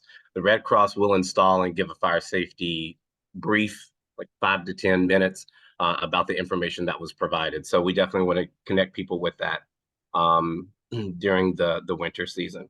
Community board applications are still live. The deadline for applications is still February 19th. That application can be filled out either, you can go to our website. If you go to the news section, the online link is on there. So it's hyperlinked. You can go right into the online form, or you can download the paper copy. If you would like to submit a paper copy to Borough Hall, instructions on how to submit that to Borough Hall is in the application itself.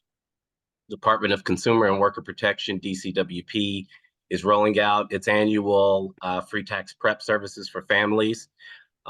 Families making less, $85,000 or less in 2003, and an income of $59,000 or less in 23 for single filers. So families is 85, single filers is 59. Anyone who may need this assistance, have them reach out to the board office. We'll continue to blast it out in our e-blast. They can also call 311 and ask for tax preparation for more information.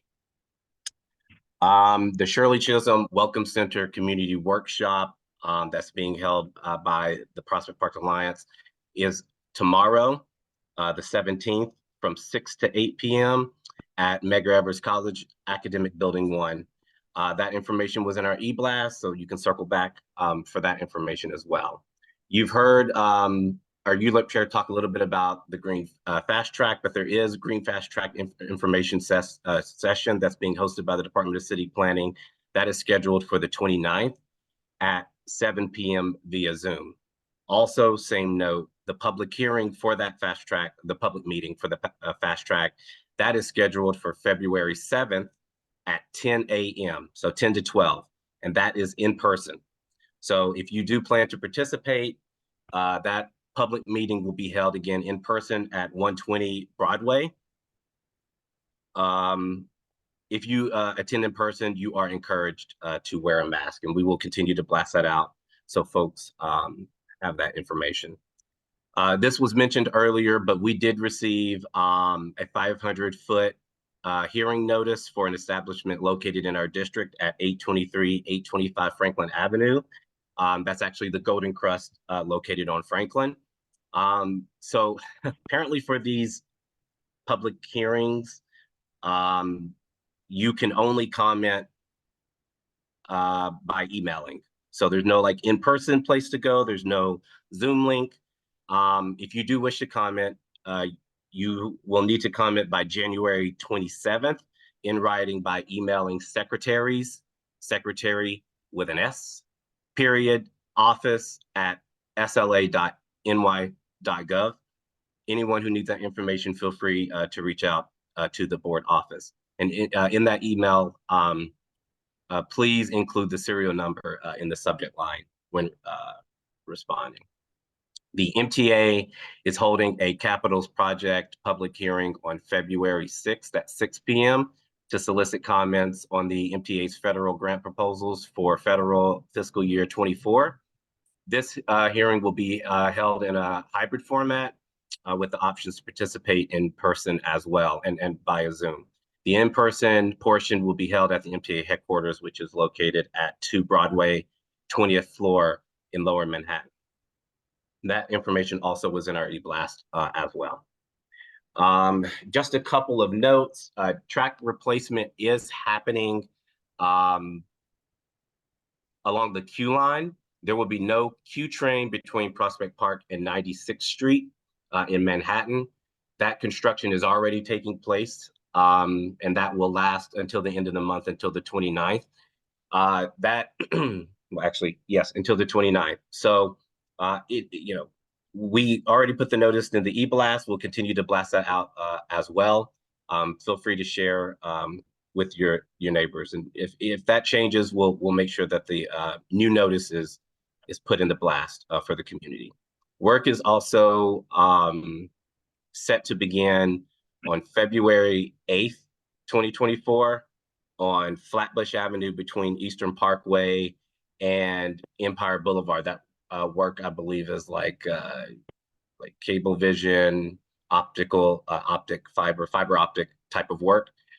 May not disrupt anything in our district, but definitely wanted to make that note. And that notice was also in our e-blast.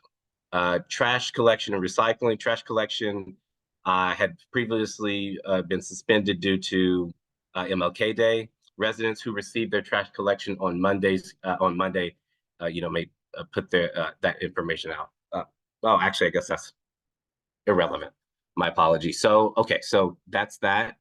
Looking through here, I think I have one more thing.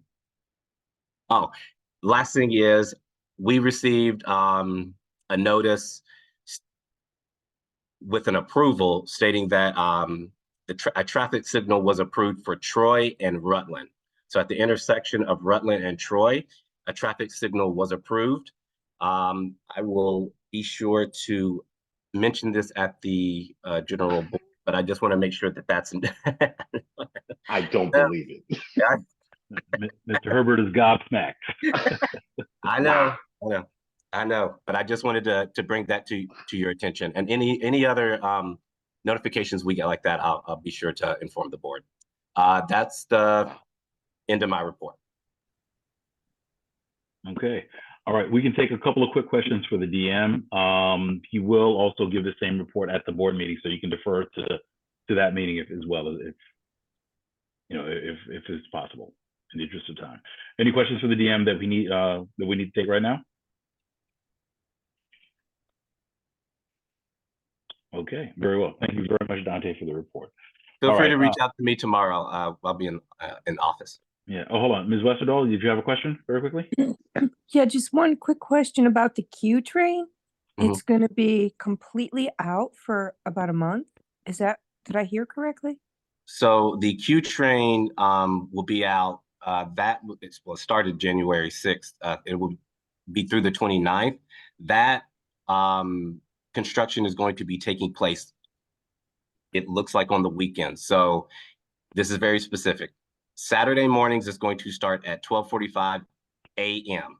So late night, early morning on Saturday, and it will last all the way to until 5 a.m. on Monday. So basically the entire weekend, there will be no Q service between Prospect Park and 96. Okay, so just the weekend. All right. Right. Yeah, thanks. Thank you. No problem. But Dante, I think they usually have the buses run into Atlantic, making the connection.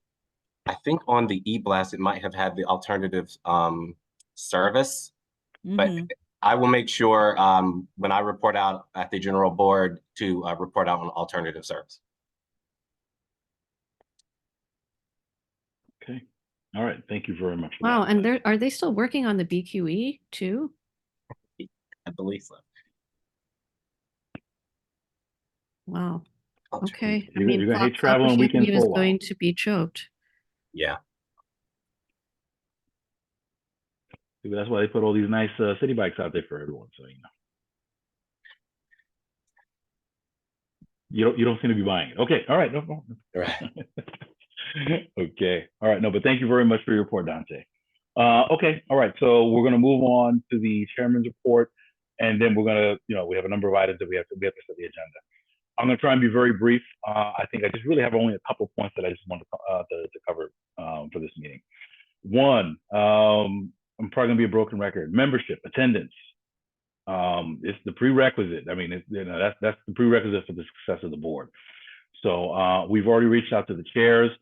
And this is the not fun part of the job in terms of we are looking at the roles, we are reviewing attendance, and based on recommendations, there may be members who are going to be removed, both resident and board members who are going to be removed from their committee assignments. For resident members, that means they are no longer there. That will have the impact of lowering quorum for each of the committees. We will try and see if we can identify members as well, or new, potential new members, but that's going to have that immediate effect.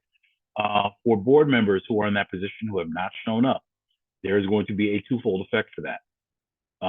If you are removed from a committee, that also subjects you to potential removal from the board, as all board members are required to sit on a committee. Again, not the fun part, but unfortunately it's necessary as well, because when we don't do that and we don't enforce these rules, it makes it difficult for us to handle the business of the board and the community. So we are already in the process of reviewing that. Last month, we had already identified 4 members of the board who are scheduled for removal for non-attendance. Those names were shared. They will be given an opportunity to present before the full board in the January meeting, and based on a vote of the board, they will be removed. Actually, I take it back. There were 4 members who were identified for non-attendance. 1 has actually submitted their letter of resignation. So there are 3 members that'll be considered for that. But I do want to forewarn the executive committee and the board, there will be more. So again, let's please make sure we are going to the committee meetings. Let's make sure we're handling the business as we've committed to. I believe, I'm not sure, I apologize if I'm covering it over again. There's an open house we are scheduled to do. This is an activity we've done before where, especially as we're looking at potentially people looking for membership on the board, we like to provide this opportunity to give some information about CB9 specifically, some of the work that we do, and what the expectations are as well. So that is scheduled for this Thursday, January 18th, 7 p.m. It is going to be virtual. The links should have been sent out, and it should also be available on the Community Board 9 website as well.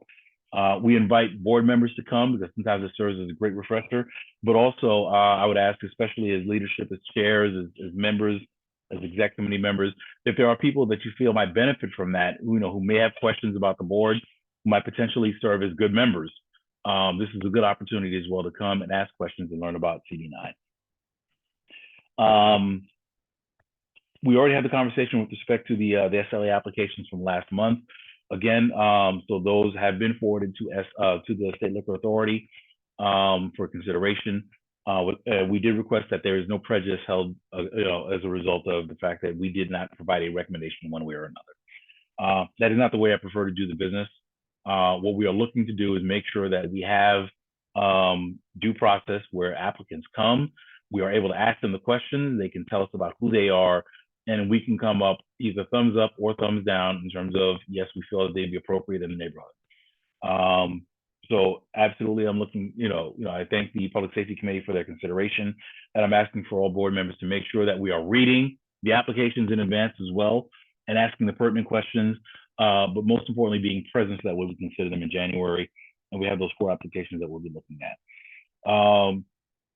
The land use chair already talked about the City of text amendments for economic opportunity. We were not able to vote on those last month, so those will be on, we expect that will be on the agenda for this month. I would ask if members have not read it, please make sure you're reading these things. It's going to be very important, especially as we don't want to do the homework when we walk into the classroom.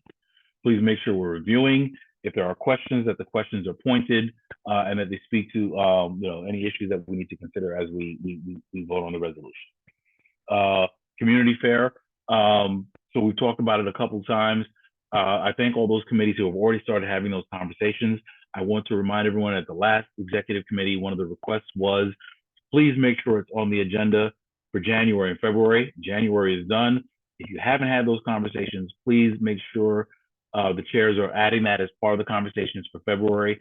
We're asking if you have requests, if there are events you would like to have, if there are resources, or if there are anything we would like to have there, please vote on that at your February meeting, so that way you can submit it to the exec and we can have that as part of the planning process as we go forward. Let's please make sure we respect this deadline, because it's important for us to start doing that work now. The farther we go, it makes it harder to line up the resources we need to try and make this as great an event as this needs to be.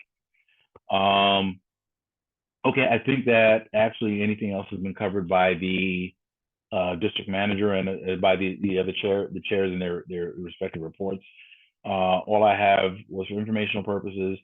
And again, we do have some removals that are scheduled for this month. I will take a couple of questions at this time. Please use, okay, Ms. Westerdahl, I see your hand up. Hold on. Any other questions regarding my chairman's report? Last call. Any other questions regarding the chairman's report? Mr. Almanor, I do see your hand. Last call. Any other questions? Okay, seeing Commissioner none. Nunn. Okay, well, hold on one second. We're gonna take Ms. Westerdahl first, but I see you. You're on right after. It's you two. All right, Ms. Westerdahl, go ahead. Yeah, I was hoping you were gonna bring it up, but I didn't hear it. Maybe you did. But the situation on sorry, on 770 Eastern Parkway, the safety committee, there was discussion there. I think it was a safety committee. Maybe I'm mistaken. I'm sorry.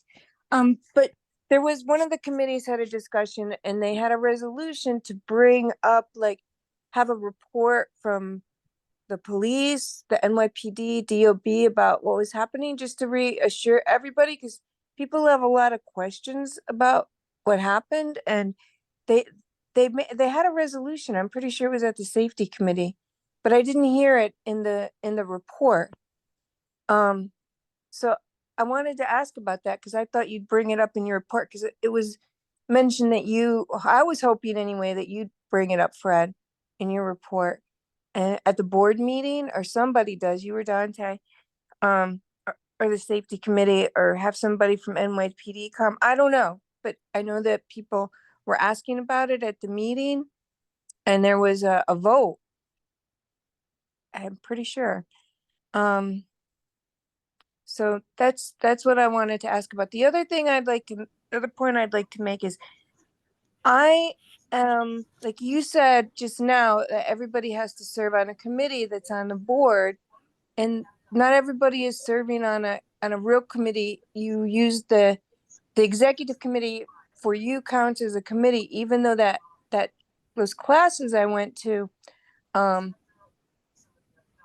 said that the executive board doesn't count as a committee. I just want to review that, because I'm hoping that most people do, but a couple people don't serve on committees, and I think it's important that they do, and I would like to put that in the bylaws if it's not there already. I'm just confused about that, and I'm hoping every board member serves on a committee, because it's really helpful, especially since executive board members usually are experienced. For example, Primo coming to the safety committee was fantastic this past meeting, because people need that kind of support and help, that executive members tend to have. Okay. Let me try and answer those two questions. First one, with regards to 770, I don't know anything about it, and unfortunately, that's the thing. There's just not much to comment on, because we don't know much more than what's come through in the in the public sphere. They had a resolution though. There was a motion. To Teresa's point, there was a motion passed in the Public Safety Committee to reach out to the NYPD and ask for a report. So I think that's something that our board office staff can probably do. Yeah, no, and I think it's important at the very least from the safety aspect of that, because, and again, I mean, I want to be careful about making statements of fact, because I don't know much more than what's been reported. But absolutely, we want to make sure that any health and safety issues are addressed or are being addressed. So that absolutely we can make sure that we do that outreach to NYPD, Department of Buildings, and any of the other relevant agencies. But otherwise, to that extent, I mean, there hasn't been a statement from the board, because we don't know much more than what's been reported otherwise. To your second question with respect to the committees, I would probably say I disagree in terms of, I think that our bylaws are pretty clear in terms of we have a process by which the members, the officers form an executive committee. And, and I think I've taken the position in terms of more stringent, the requirements for that committee is more, or perhaps more stringent than for other committees, because other committees are required to meet a minimum of 5 times, which means they can take some days off and they can take some months off, and we have them. Some of them don't meet during either November or December, and there may be another month where they call off. Whereas the executive committee doesn't have that option. It meets every month because the responsibility is to make sure that we're reviewing the work, doing the oversight work, watching what all the committees are doing. And also, if I also add, is and also they have other responsibilities as well that go beyond even the executive committee meeting. The secretary has to write minutes and do certain communication. The treasurer is doing work beyond what's happening in these meetings. The first and second vice chairs are often on calls with me as well, in terms of helping assist, making sure that they're, up to date in terms of what's going on. And on occasion, they may represent me in different functions as well. So all to say that I think that, the one thing that we've done from a policy perspective is and actually, let me go back. The majority of the board probably actually serves on a committee. Either in terms of they serve as floaters and they'll go into different committee meetings, or they are actually members or even chairs, as you can even see on the call. They serve as chairs of committees as well. So I don't think it's something that's necessary in terms of doing that. I think that as long as members are doing what they need to do and coming to these meetings and participating fully, I think they've satisfied that requirement. I think it's just more in terms of we need to make sure that there's accountability on all the other committees as well. I don't subscribe to the fact that I think that, one second, let me just finish this point. I don't subscribe to that every committee needs to have 19 members. I think we just need to have a core group of people who are dedicated and show up. And I think the conversation that we're having right now is that there are people who are not showing up. And I think once we've handled that piece, I think that it puts us in a much better position. And again, I think we're trying to do the outreach that we need to do to make sure that people know that we have a board, to know that there's a place for them to have a voice and be able to impact the community as well. Okay, so those are the two. What was it taken tonight yet? I'm sorry, repeat that? Attendance? No, not yet. It hasn't been taken yet. Okay. Okay, yeah, when we get ready for the votes, we usually record those votes for the record in terms of who's here, so that way we know that we have quorum and we proceed. Okay, I'm sorry, did I have another question?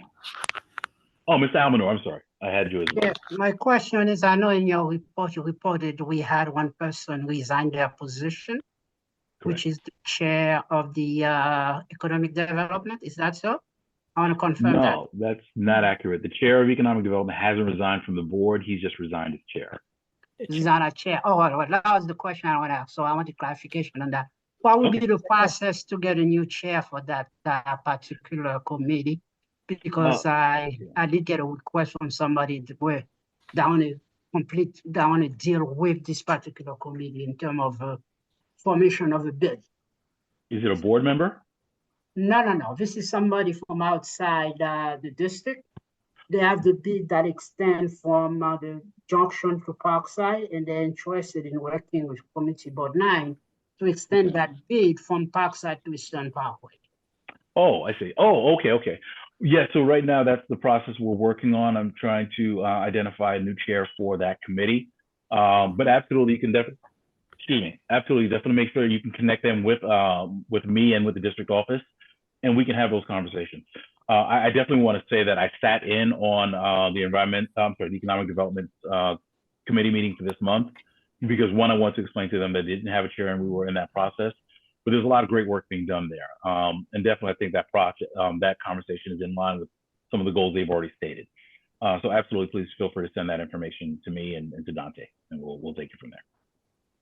I will follow up. Okay. Yeah, thank you very much. Okay. All right, everyone, thank you for the questions and for those things that we need to follow up on. So once if we get additional information, we'll definitely make sure to relay to the board, either through my chairman's report or the district manager will relay that. Okay. All right. Okay, everyone. I want to thank everyone. I know that we're running a little bit long. We're going to try and get through this as quickly as possible in terms of the next steps.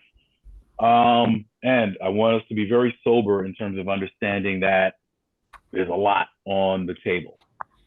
There's some work that we didn't finish from last month, and there's just some work that is weighty, just to say, in that respect. but it's part of the job, so we need to make sure we get these things done. So the agenda, as I understand it for now, and we'll have conversations on specific portions. So we have the public session, Don't go so fast. okay? Public session. So we're gonna have the call to order, rules of conduct,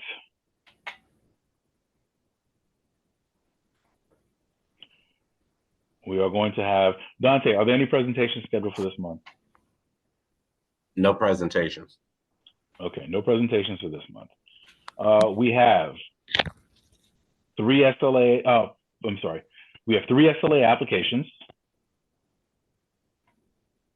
Madam Secretary, we'll forward you the exact language of the applicants. We'll forward you that. So 3 SLA applications. We have 1 OCM application. So we have those 4. After that, we have public commentary.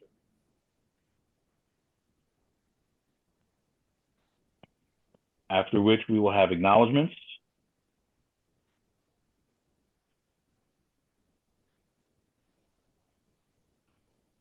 And that'll complete the public session.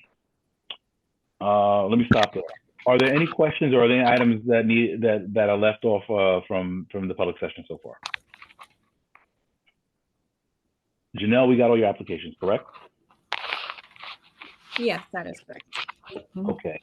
Oh, you know what? Actually, let me ask this, just because I know this is one of the items. Suki, would you be able to give a brief synopsis of the resolution for Green Fast Track? Yes, sure. Okay, yeah, that might be something important where, you know, there's at least a brief commentary about Green Fast Track, a quick synopsis. I mean, not too long, maybe 3 or 4 minutes about Green Fast Track and what the resolution entails. Yeah, the resolution itself is only about half a page. Okay, so 1 to 2 minutes then about Green Fast Track. Okay.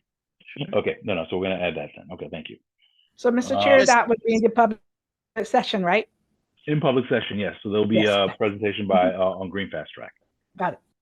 Okay. Mr. Chair, the SLA, are they the people who came, they were there last year or last month? Well, yeah, last year. Or the No, same ones? these are new. These are all new applications that came before. So whatever the ones who came to us and they had to send them back, was that resolved? Yep, that was resolved. What ended up happening last month, I reported on that earlier. Those applications, because they did everything they were supposed to do. We didn't have quorum last month, so we waived the recommendation, our right to recommendation. So they're going straight to SLA. Okay, thank you, sir. Okay, thank you. Thank you for the question. Okay, all right. So now we're gonna go to the business session. Here's where we're gonna have fun. Okay, we're gonna have roll call. We are going to have. Where is that for that presentation for the support for the letter? Where is that coming in? That will come in. That will come in as part of the business session, actually.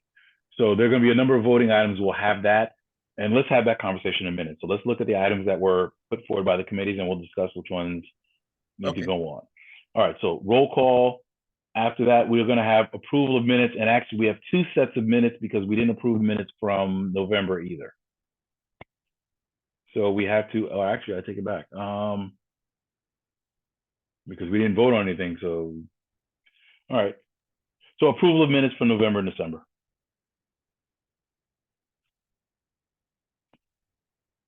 So 11:23 and 12:23 minutes.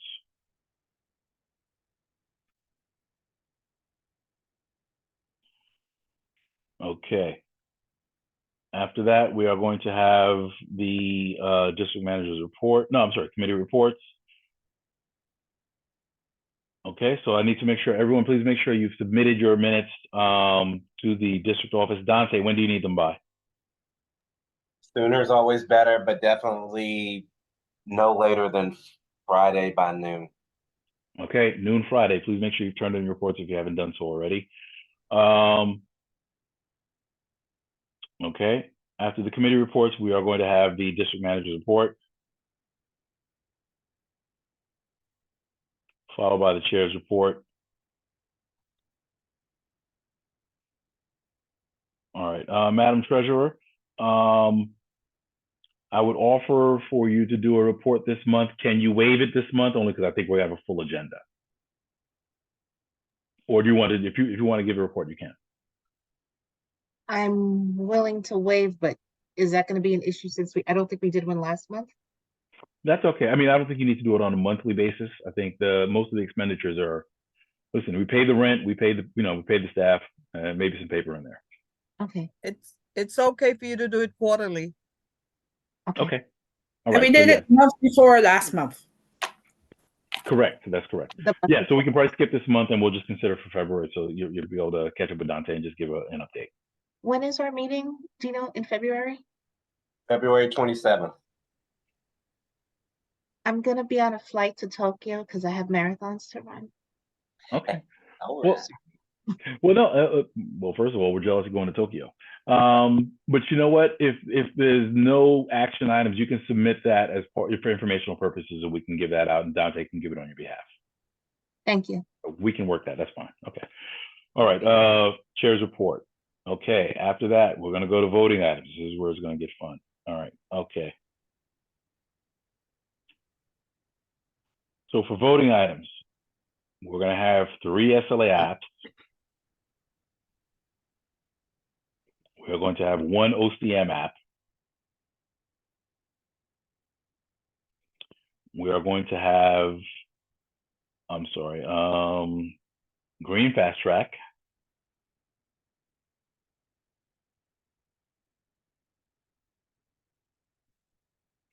We are going to have, City of Yes, Economic Opportunity.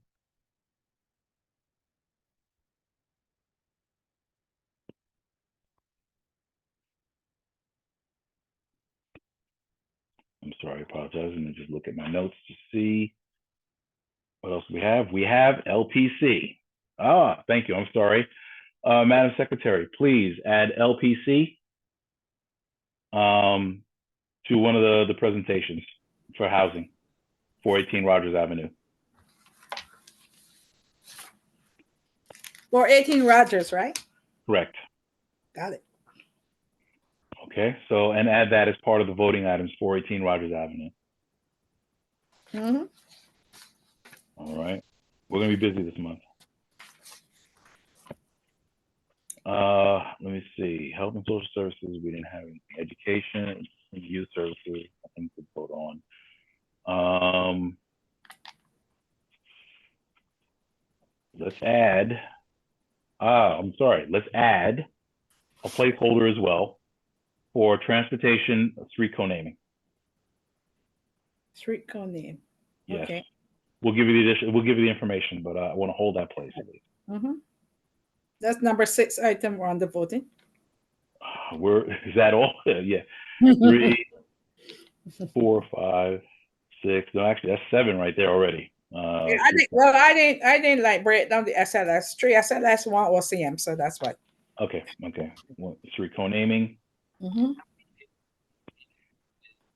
But Mr. Chair, when someone is asking, don't you usually have them to preside first to the board? And then when you get to the voting item, so that's why I'm asking you, where you gonna put that, where it's slot, will that person, because that person will not be presenting during business, the business item. No, what happens is for each of these items, I'm adding 1 slot in the public session, so there'll be a brief presentation on that. So that person, and then 1 slot, and then 1 slot in voting. They're not going to speak during the voting. But that's when the board's going to vote on that and consider. Okay, thank you. Okay, absolutely. And why do I have that fear that I've dropped something? Those are the items I have. Does anybody have? Okay, well, listen.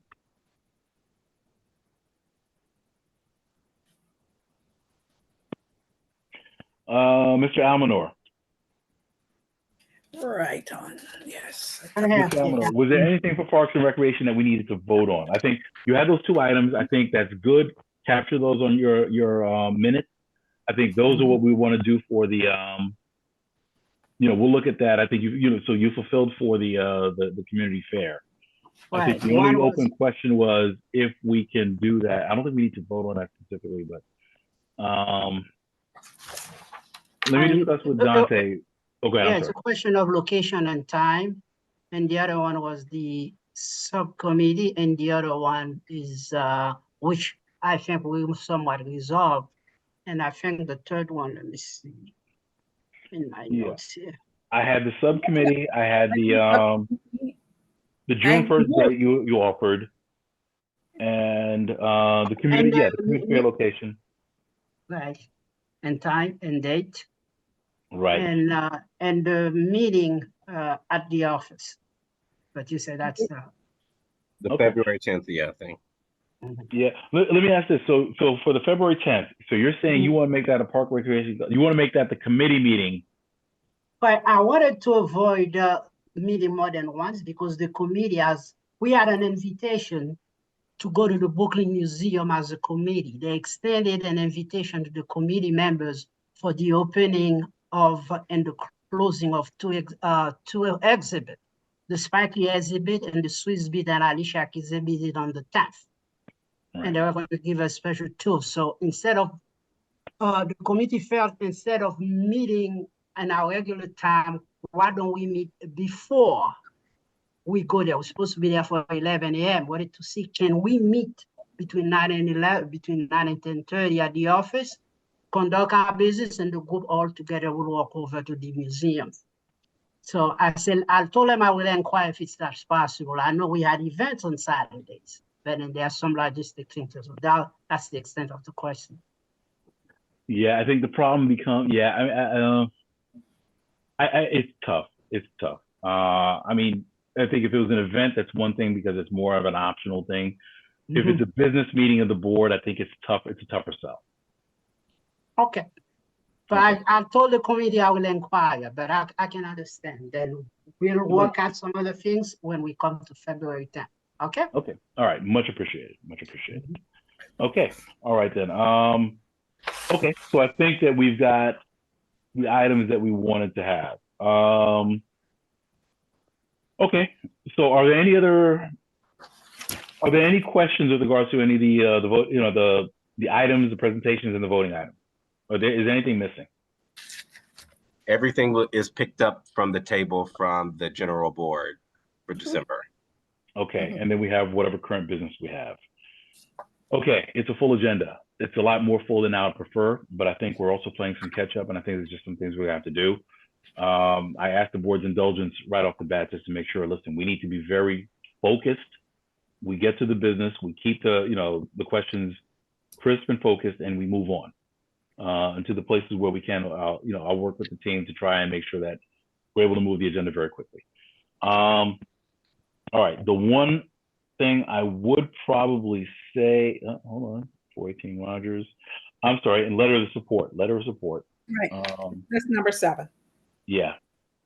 Okay, so I got letter of So support. I just want the letter of support. I'm just asking if this committee approved for this to be brought to. But I know I just talked about it, but I didn't hear whether the committee approved of it. Yeah, so let's discuss that. What we can do is we can approve all these to go forward as, if we adopt the agenda, I think we're approving these to go forward to the full board. Now, I will say this, let me say this with respect to it. I'm a little bit hesitant to put forward a letter of support on this one, mainly because I don't know if it's a great precedent for us to inject ourselves in management labor conversations. I think it might be a tough precedent for us to start because then we will have every labor union coming and saying, listen, CB9 supports me, or if we, in the instance we don't support one, we're not consistent. I just have concerns. I think it's a dangerous precedent. We can let the full board decide, but I have questions about that myself.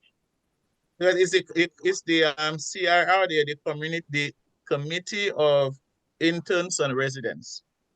And then the union that represents them is SEIU. So, yeah. So. Yeah, and that's the thing. They are in our community and they're servicing members of our community. No, and this is definitely not a comment on the value they bring and what they do. I'm I just not understand sure what if you're it's saying. appropriate for the board. Yeah, I'm not sure if it's I appropriate for the understand what board you're to saying. waive. Yeah. Okay. I mean, As I if said, we, based on that, that's the reason why I did ask the CEO about it, and the CEO said, you wouldn't support that because since they work for the hospital, they involved in the negotiation. It's the Right. same thing for the nurses. The nurses themselves, they went elsewhere asking for support, and when the hospital could not support it because they work at the hospital, so management at the because they have a union negotiating the contract, so the hospital could not get involved in that. So that's hence the reason why I asked him if it's okay, and then he said yes. He knows that it is it would be a good thing, but at the end of the day, it's all left to the membership. okay. And I'm okay with putting forth the question. Like I said, I just have reservations about it, but I'm okay with putting the question to the membership. Well, let me say this. I am one vote on the executive committee. Are there any other members who have any reservations or who think that we should leave that off? I do. Okay. Because I think as you say, it's a labor and a union thing, and I don't think that we, as a committee or the board, get into it for all the reasons that you say. Like saying our letters all around, we do this and we do that. Okay. All right. Mina, did you have any questions? You want to put it forward or you want to remove? You want it on the agenda? I'm sorry, can you repeat that? I'm sorry. This is for the letter of support. The letter of support that Health and Social Services is recommending.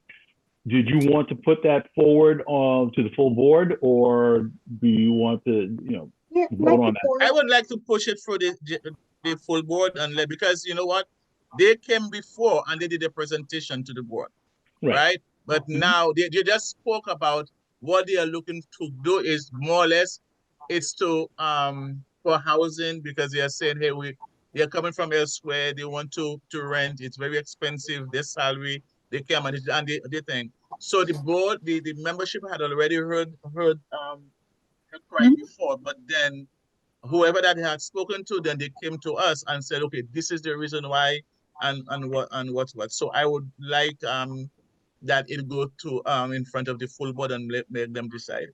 Okay. One question I have for Dante, did you receive anything, a letter or anything from them, Dante? I know they came and they spoke to us, they contacted the office, but I don't know if an official letter was sent to the board asking for support. Let me look at it. Give me a second. Okay. All right. Well, listen. I don't specifically have a problem. I'm sorry. Go ahead. Linda. Primo, you didn't. Primo has signed up. Oh, Primo. I'm sorry. Go ahead. I see Debbie's hand is also raised. So just yes. Okay. I would just say that like two considerations that are possible. One, like I think we should feel a higher level of comfort with presenting this because the hospital CEO has backed it. So that's one piece. And the second is if we felt any level of discomfort, we could also ask the board's lawyer. So those would be my only two recommendations. I'm personally comfortable with presenting this since Fran and myself met with the hospital CEO and he said that he was comfortable with this. Okay. Debbie, and then mine after your hand. Debbie, did you have a question? No, I was just going to add, comment to say, I mean, if you feel some uncomfortable presenting it to the board in some way, maybe you need to reach out to maybe like someone legal to find out, what's the best way to do so. I mean, we can't. No, here's the thing. I don't think there's anything illegal about that. The board can, for the most part, adopt positions on whatever we want to adopt positions on. I just have some questions about whether it's appropriate for us to start doing that because, if we set that precedent and, and I'm willing to discuss that at the meeting, but I think it's one of those things, if we start that precedent, it becomes a slippery slope. Okay, well, what don't we weigh in on? And it's one, you know, and do we adopt that for all unions where it's like anytime somebody has a labor union dispute, they say, I'll get a letter from CB9. We have a choice as to what we do because they want to do all the We community boards in the do, but community. yeah, we have no, a I choice. mean, Not everybody no, have we to always come have the to choice, us. but then again, I mean, but once we establish the precedent, then I think then you start inviting a have lot to- of stuff. yeah. It opens up a lot of stuff. Yeah, And I find it totally hard to agree. be, you know, how are you consistent with that? It's like, you know, if you voted for this one, but you didn't vote for this one. Yeah, But it's a all touchy questions, situation. yeah, but all questions I think we can entertain as part of the full board. I'm not opposed to it. I mean, like I said, we can speak to it and the vote will be the vote. I'm okay with that then. All right then, so now let me ask this. Can we get a representative to come and present on this very briefly? I told him that after the executive met, and based on the outcome of the discussion we're having now, then the board will reach out to them so they can come to give a brief presentation. Okay, fine. So what we'll do is, Madam Secretary, let's add a spot for them as well. All right. 2 minutes. 2 minutes. I mean, you know, and these will all have to be very, very quick. Okay, son. Okay, thank you very much. All right, so letter of support is on there as well. Full agenda. I think again. minor hand have been up. Oh, I'm sorry, Mina, I apologize. And Suki? Okay, Mina, did you? Oh, briefly, I just say that we should probably just take it to the whole board because they are a part of the community, whether or not they're a part of a union or not. They work in the community, they're part of the community, let the community decide. So that no one says that the board, executive board, and you know who Fred Batiste, you know, pushed the agenda. Let me change my name on here, so, you know. So that we can change your name and not, let's just bring it to the board and let the community decide. That's all. Okay. You Point got me. taken. You got me, Mina. I changed her. Point taken. Suki. And Suki, we have to close on you. Little So it wasn't completely clear to me from the letter whether we're being asked to support a specific outcome for the residents in their negotiations, or just that, you know, we agree that they should be negotiating and we, you know, kind of support them in a general fashion.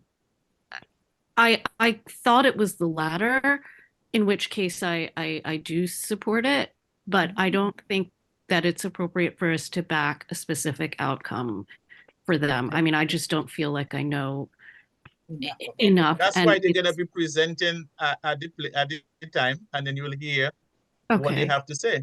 And Okay. based on Okay. that, then you have a choice to vote or not. Yeah. Okay. Fair enough. Okay. No, but I agree with that. I mean, and we can put the questions to the board, and the board will decide, and we'll figure it out. We'll weigh the pros and the cons. Okay. All right then. So with that being said, are there any other questions with respect to the agenda as stated? So after other business adjournment, right? I'm sorry. Repeat that. After any other business, then we have the adjournment. Correct. Other business. Yeah. Will you have like old business or new business in this one? Or we put that on? You know, normally we would have had unfinished business, but we're already taking the stuff off the table, so it's already part of one of the voting items. So I think Okay. we're covered. All right. Okay, cool. Yeah, all the stuff that was tabled, I think we're putting back on, so we're good. And then it's just other Mr. Chair, business. if we Yeah. just to clean house, we are all here. Oh, And then I we have apologize. Hold on 1 second. ahead, sir. Removals. 3 removals. We have to vote on those. Now? For members, Yeah, for the board members. I was in another meeting as well, so I'm sorry. Did you call those names? The names are Maria Acosta, Paul Pascal, and Shmuel Zafman. And removal because of Attendance, non-attendance. Yeah, non-attendance. Okay. I may have one more. That was not. There was Steven one more, but Shimaro. he resigned. There was one more, but he resigned. Was that Shimaro? Steven Shimaro? Steven? He's not a board member. He's not a board member. Not a So board he's member? being- yeah, he's being taken care of separately. As a resident member, we're going to remove them. So that's how we're taking care of that. Okay.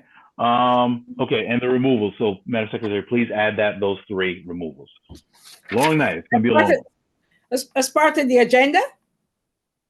I'm sorry. Could you repeat that? Add it as part of the agenda? The removals. Yes, correct. Okay, good. That's number 8. Gotcha. Yeah. Number- Dante, Can you advise, has anyone else responded regarding the removal letters from those three? Let's see. For those three? Yeah, the three left. Yeah, 'cause it was a long list. Give me a Well, no, that's another thing. So that's another round we'll have to be considering. But Yeah, right now we're talking about the three. Yeah. Okay, cool. So, Mr. Chair, before you close down and you vote, I just want to put it here. There are 13 of us on here right now.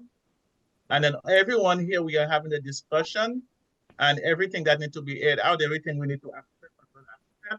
I'm not looking forward for at the meeting, then whatever that comes out from this agenda, then anyone attacking.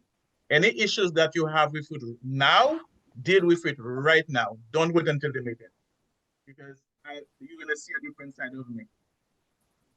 So please respect the committee, respect the executive, respect the committee members. We are here. Any problems that you have, deal with it. Ask a question, deal with everything. Don't wait when we get then those issues come up, and when they're dealing with it, then you ask 100. Anyone asking 110 questions. Thank you very much for the time, sir. Okay. I'm done. Well, more importantly, with that, it's going to be a full agenda. We're going to make sure the material is out in advance. What is really required is everybody do the homework in advance. We don't have the time for people to start reading the application on the floor. So that's one of the things, and we'll make sure that there's a note about that because we have to go very quickly. Because by virtue of the fact we have a very full agenda for the evening. Okay, and I apologize. Let's go back, Madam Secretary. Just for the, could you just call the roll for the exec? Ready? Hold on a minute. Where did it go? Coming up. Meeting at January 16th. Fred Baptiste, Present. Primo Lozana, Present. Present. He's cooking. I know. Francisco Leopold. Yeah. Linda Watson, Lord here. Manuel Legote. Here. Nicholas Almanor. Present. Dexter Roberts. We started and he was there, but then I didn't see him anymore. Oh, he's absent. Left early, he was here, yeah. Mhm. Yeah, he's absent. He didn't say present. He's absent. Mr. Chair, we from 7 of us, we have 6. We have a quorum. Okay. All right. So at this time, I will entertain a motion to adopt the agenda as stated. Motion to accept the agenda. I heard it moved by Nicholas Almanor. The second was that Primo? Yeah, I second, yes. And seconded by Primo.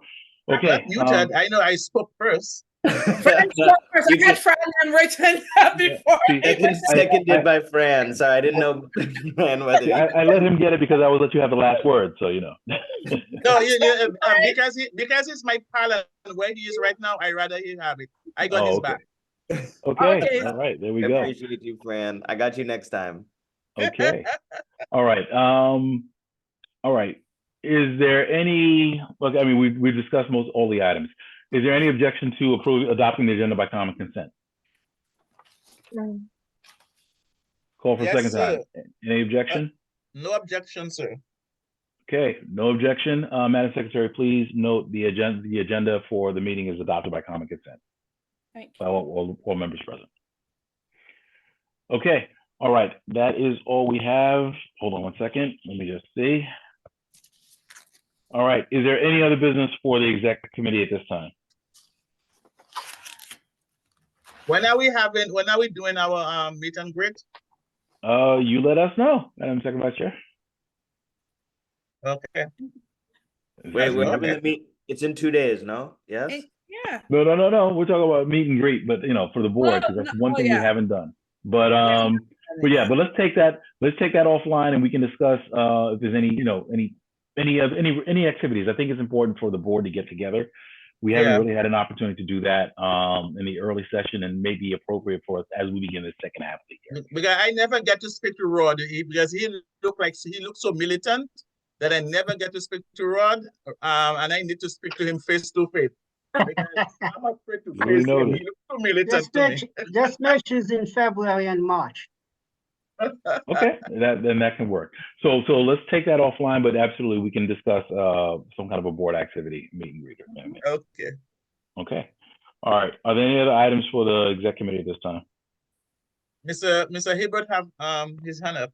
Mr. Herbert, I'm sorry. Go ahead, sir. No, this is just a quick thing for Dante. I just want to know if I can get a copy of that approval for that street light at Troy and Rutland Road, because I still can't believe it. You want to frame We've it, been huh? asking for that. Listen, we've been asking that. I was 10 years old when we were asking for that.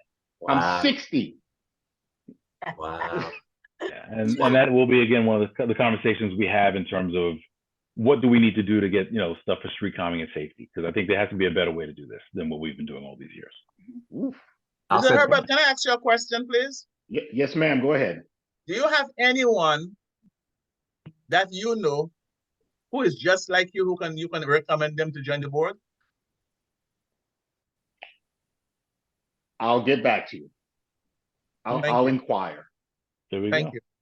There we go. My mother told me I'm 1 in a million, and Right. I don't know if that's good or bad. That's very good. That's special. It depends on if you said your full government name at the time, Yes, true. Very true. Maybe she Okay. told him when he was 10, not 50 years later when he gets the light. You know what? Okay, All guys, right. we are going on 3 hours for a meeting. Let's Yes. go. Let's go. Ms. Well, Timothy you is the voice home, of you sitting reason. home. What are you talking about? You just jump in your bed when you're done. You got to catch a train? Listen, you can take your speech offline, not on this Zoom meeting. Motion to adjourn. So moved. All in favor, say aye. Aye. Aye. We stand adjourned. Everyone, thank you very much. Yeah, be prepared. We got a long night on next week. Okay. Thank you. Good night, everyone. Good night, everyone. Okay, have a good night, everyone. Be safe, be well.